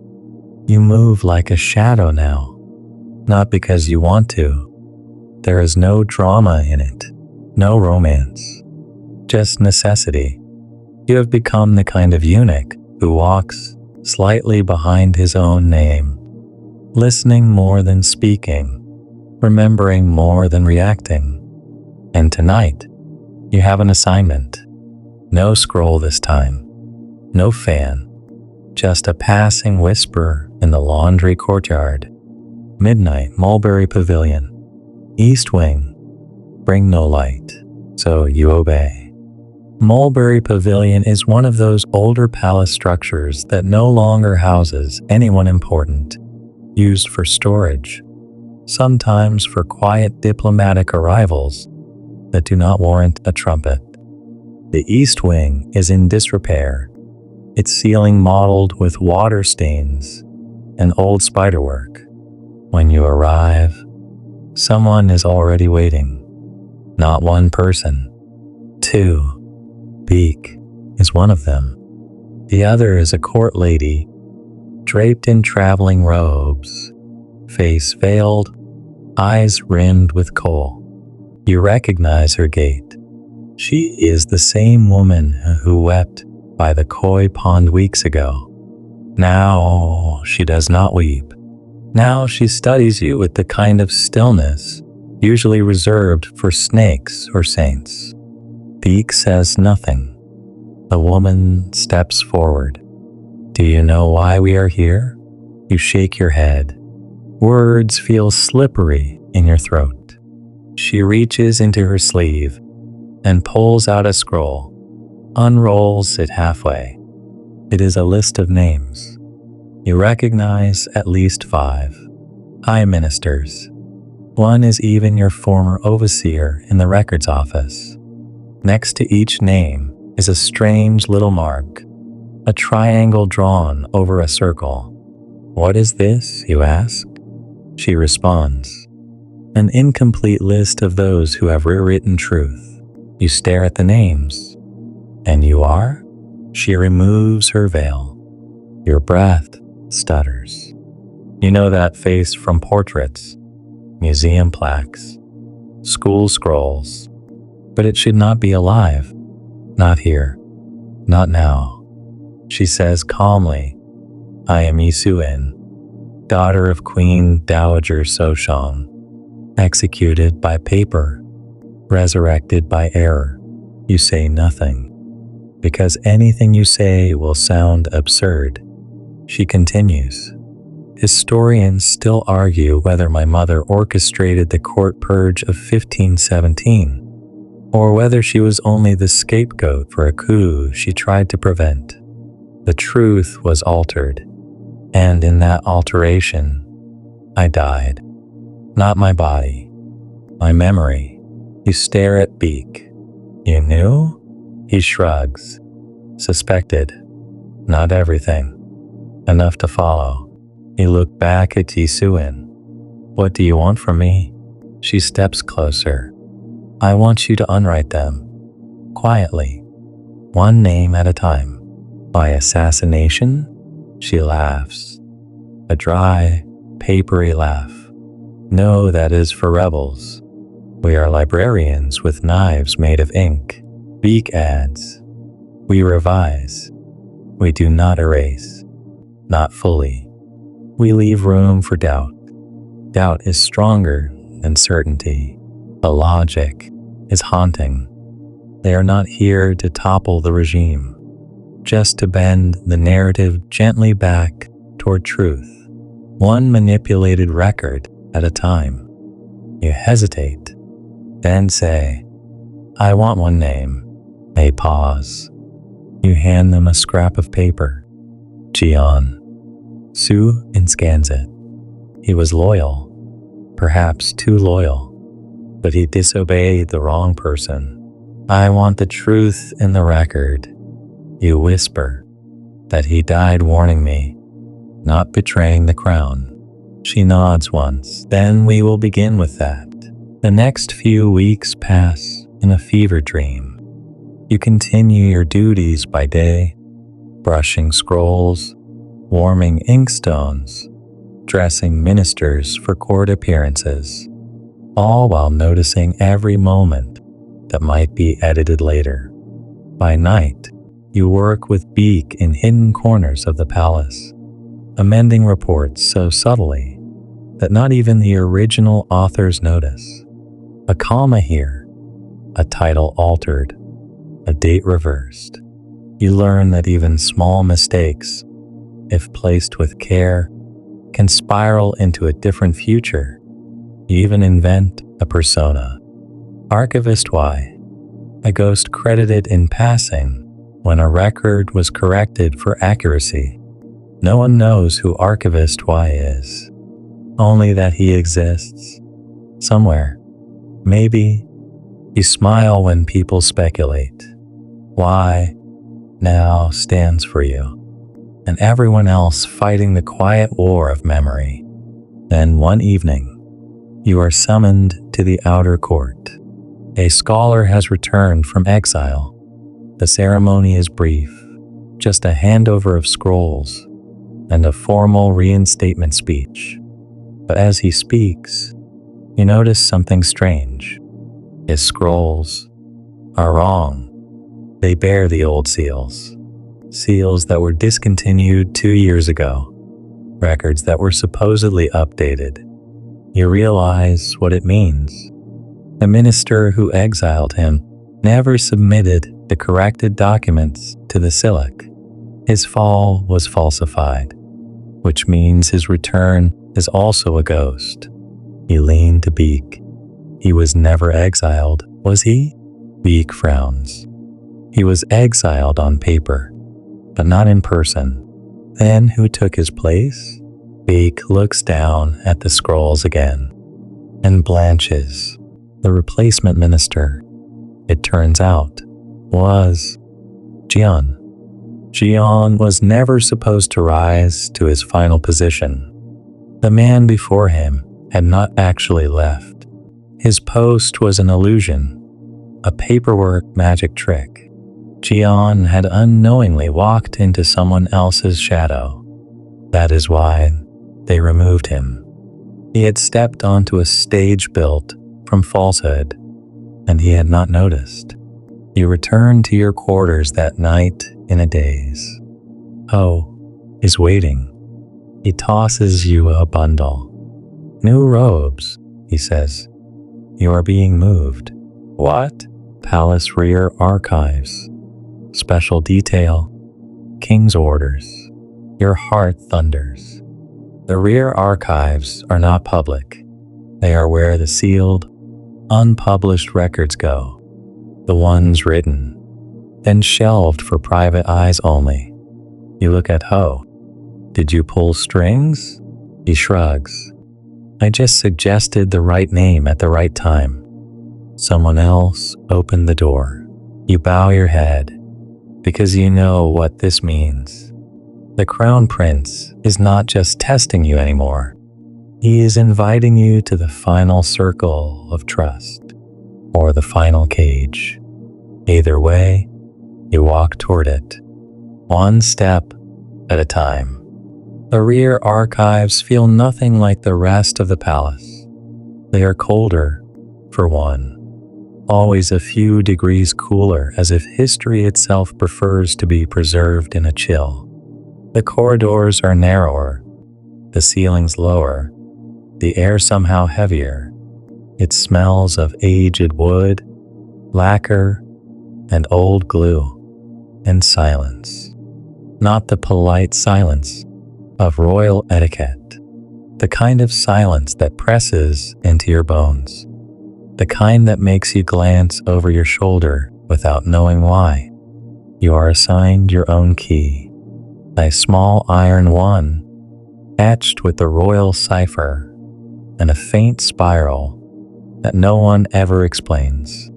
There is no ceremony, no announcement, just a folded note tucked into the sleeve of your robe.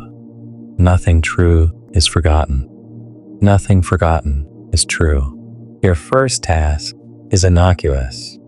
Retrieve a record from 3 reigns ago, something to do with border inspections in Hamgyong province. But when you find it, you notice the ink has been removed and replaced, not scraped, not blotted, lifted. That is when it hits you. This archive is not just for protecting records. It is also for editing them. You realize that many of these scrolls do not match their official summaries. Footnotes have been altered. Names have been re-inked in marginally different handwriting. Someone has been managing the official memory of the dynasty like a cook adjusting a recipe. And now, you are part of the kitchen staff. Later that week, the Crown Prince visits the rear archives. No entourage, no trumpets, just him and the sound of his footsteps on the stone floor. He does not speak immediately, just walks, hands clasped, examining the shelves. Then, do you know why the rear archives exist? He nods slowly. To preserve what should not be seen. He smiles faintly. No, to protect what might someday be needed. Truth is not always useful, but it must remain accessible. You ask, then why alter anything? He raises an eyebrow. Because if the truth survives untouched, it becomes dangerous. It demands reckoning. Empires collapse under too much honesty. He pauses before a cabinet labeled Royal Tribunal, Confessionals, Unratified. Historians still argue. He says softly, whether King Shangzong's reforms were truly driven by virtue or fear. This archive contains the answer. I prefer to let them keep arguing. You ask him, do you want to be remembered as a just ruler? He looks directly at you. I want to be remembered as remembered. That is enough. You feel the weight of those words for days. Your new duties are precise. You re-ink faded seals. You transcribe documents that can never be released. You correct inconsistencies so minor no one would notice unless they were comparing 6 versions of the same edict. You become familiar with the palace's quiet ghosts. The eunuch who vanished after a ledger error condemned the wrong grain merchant. The court lady who wrote a 400-page defense of her honor, then burned it before anyone could read it. The scholar who refused to fabricate a military success and disappeared during a hunting accident. Their stories linger, whispered between the pages you now protect. One night, you find a scroll with your own name on it, buried deep in a drawer labeled Drafts Unshelved. It is a report, not recent, dated back to your first year in the palace. It describes you as unremarkable but compliant, unlikely to resist revision. That line makes you pause. Unlikely to resist revision. You wonder how many others were evaluated this way, judged not for their actions, but for their editability. You do not sleep that night. Instead, you begin a quiet side project, your own record. You write it on silk, not paper.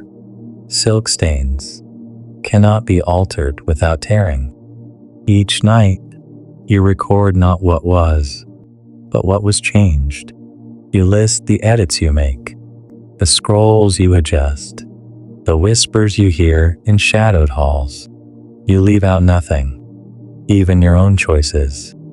You hide it inside the hollow spine of an unused armory register, ironically titled Inventory, Unassigned Arms. No one reads that ledger. No one dares. Because somewhere in the palace, even memory can become contraband. One afternoon, you overhear something unusual in the inner court garden. A visiting official from the north speaks to a palace maid in a low voice. If we can adjust the tax decree before mid-autumn, the rebellion can be softened without military intervention. The maid nods, not shocked, not afraid. You recognize her. She was once in training to be a seamstress.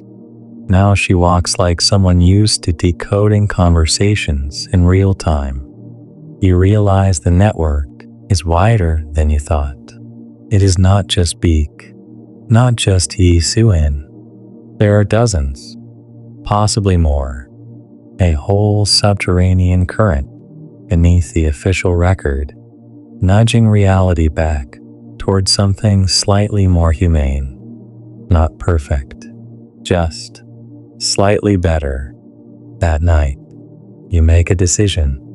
You visit Yi Suin. You tell her everything.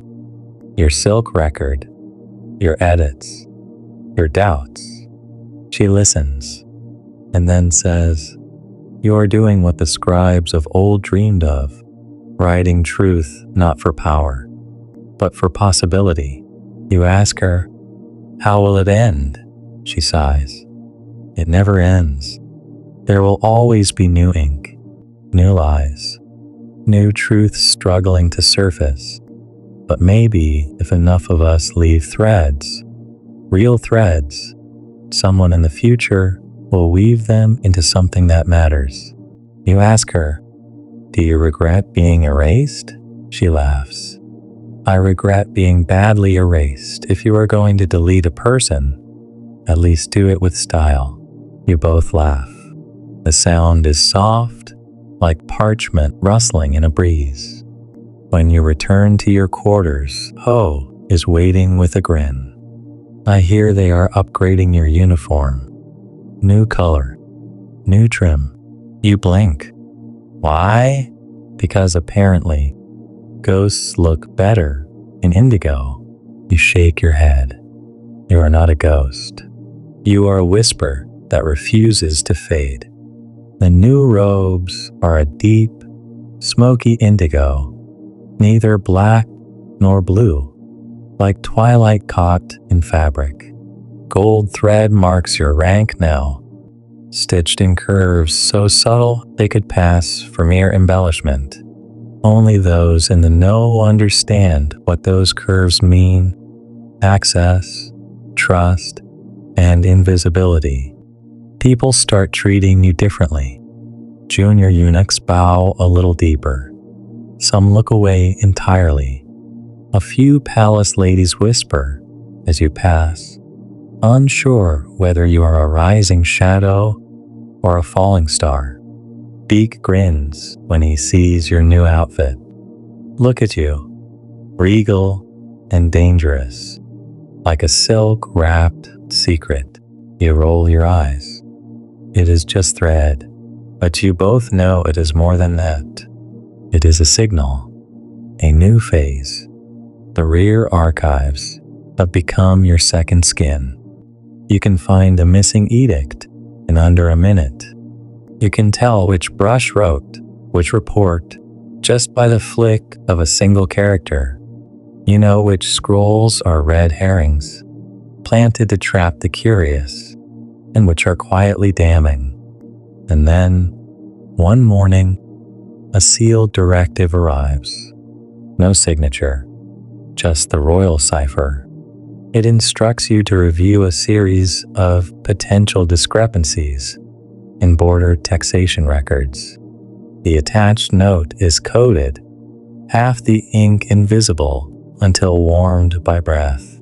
When revealed, it reads, "A minister has built a ghost village to siphon funds.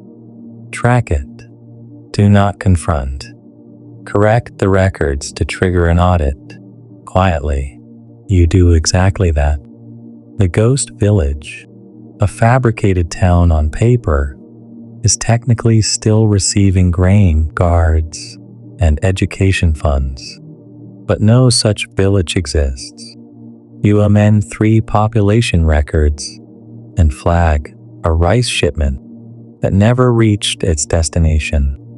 2 weeks later, the minister retires due to health complications. A replacement is appointed. The village vanishes from all future reports, as if it had never been born. You realize this is your new job, not punishing the guilty, but canceling the canvas they stand on. And each correction you make leaves no applause, no credit, only cleaner margins. Historians still argue whether the Joseon bureaucracy collapsed under its own weight or was sustained by invisible acts of self-correction. The truth is likely both. The bureaucracy was a beast, but some of its keepers fed it with conscience, not just fear. One night, Beak shows you something strange, a secret tunnel beneath the eastern courtyard, not just a passageway, a repository. Inside are boxes of unsent letters, petitions that never reach the king. Most are personal pleas for mercy, requests for clemency. One is from a concubine who tried to report a poisoning in the kitchen, dated 10 years ago. Beak mutters, "They never left this room." You ask why. He shrugs. Too inconvenient. The gatekeepers deem them unhelpful. You spend the next 2 weeks cataloging them.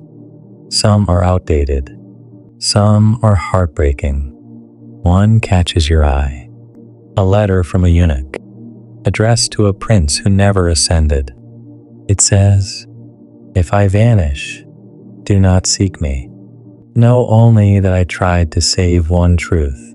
That is more than most." It is signed, Jeon. You sit with that letter for a long time. Later, you add it to your silk record, because no truth should die in a drawer. The next time you see Suin, she is packing. "What is this?" you ask. She says, "My time here is done. The prince has what he needs. So do you." You blink.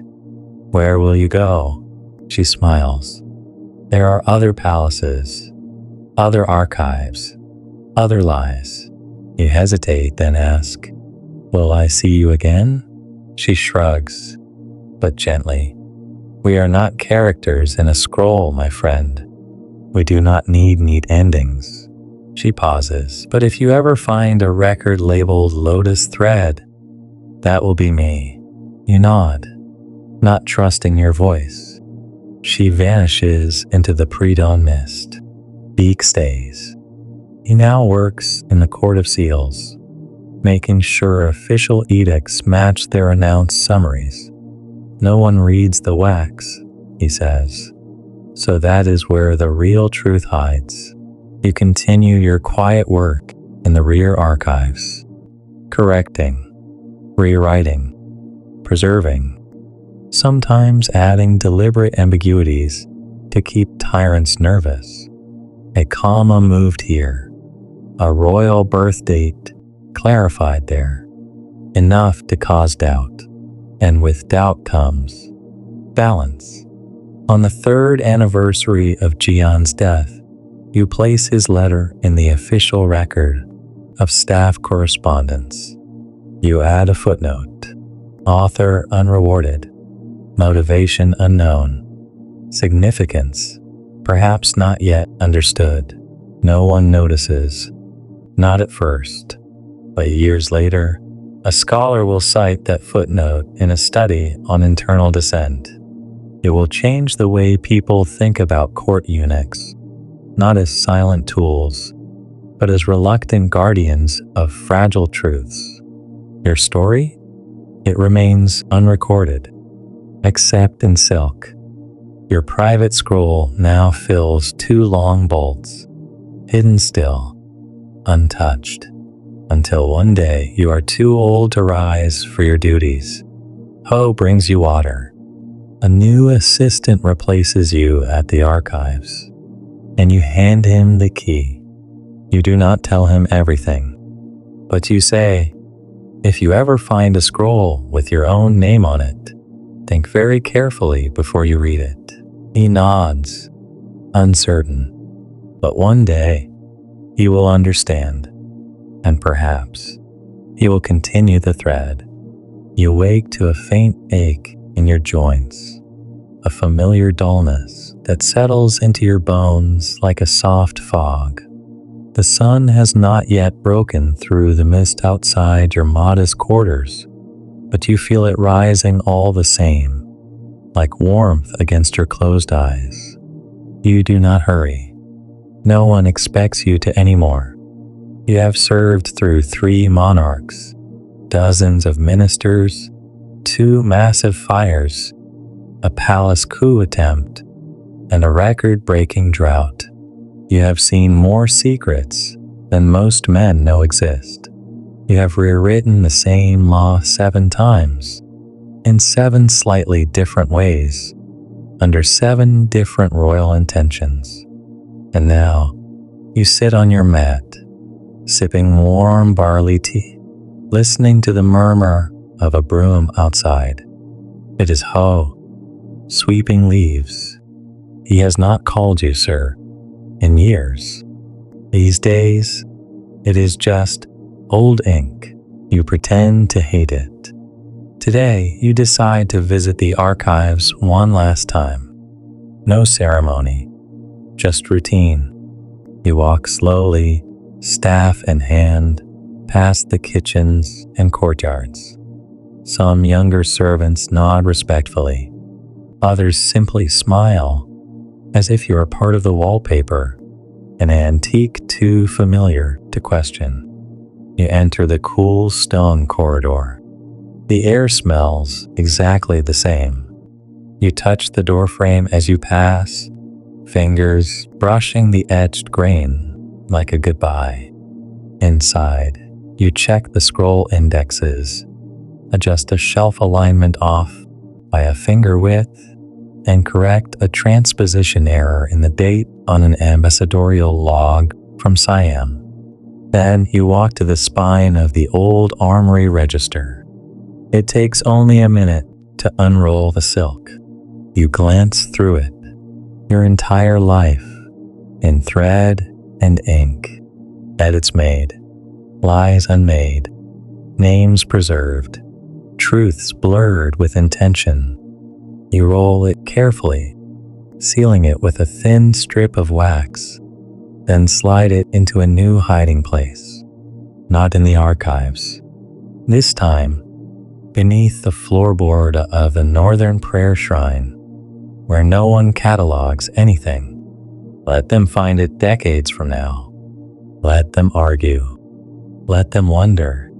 That evening, you dine quietly with Beak, who now walks with a cane. He tells you a new emperor is being groomed. Already curious, already fond of looking through forbidden drawers. You smirk. He will do well. You do not sleep much anymore. Instead, you sit in your doorway and listen to owls, to rain, to memory. Sometimes you remember the taste of those onions from your first day in the palace kitchen. Sometimes the cool pressure of the crown prince's hand on your shoulder. Sometimes Yi Su-in's voice saying, "We are not characters in a scroll, but if you were, yours would be a line between lines, a marginalia scrawl someone mistakes for a smudge, until they look again. Historians still argue whether the eunuchs of Joseon were truly powerless or simply overlooked, whether their loyalty was chosen or imposed, whether they served justice or just survived. You know the answer is not neat, because you lived it. You made quiet revolutions with a dry brush and careful punctuation. Not all heroes raise flags. Some just change the margins. One last thing. The young assistant you trained, Min, is already better than you ever were. He makes jokes at inappropriate times. He sings under his breath while sorting scrolls. But his edits are gentle, subtle, kind. You are not worried. The archives will survive. And somewhere far from court, Isuin is probably training the next version of you.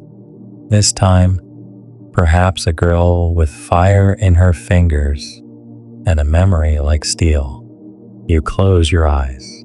The world does not end in fire or fanfare.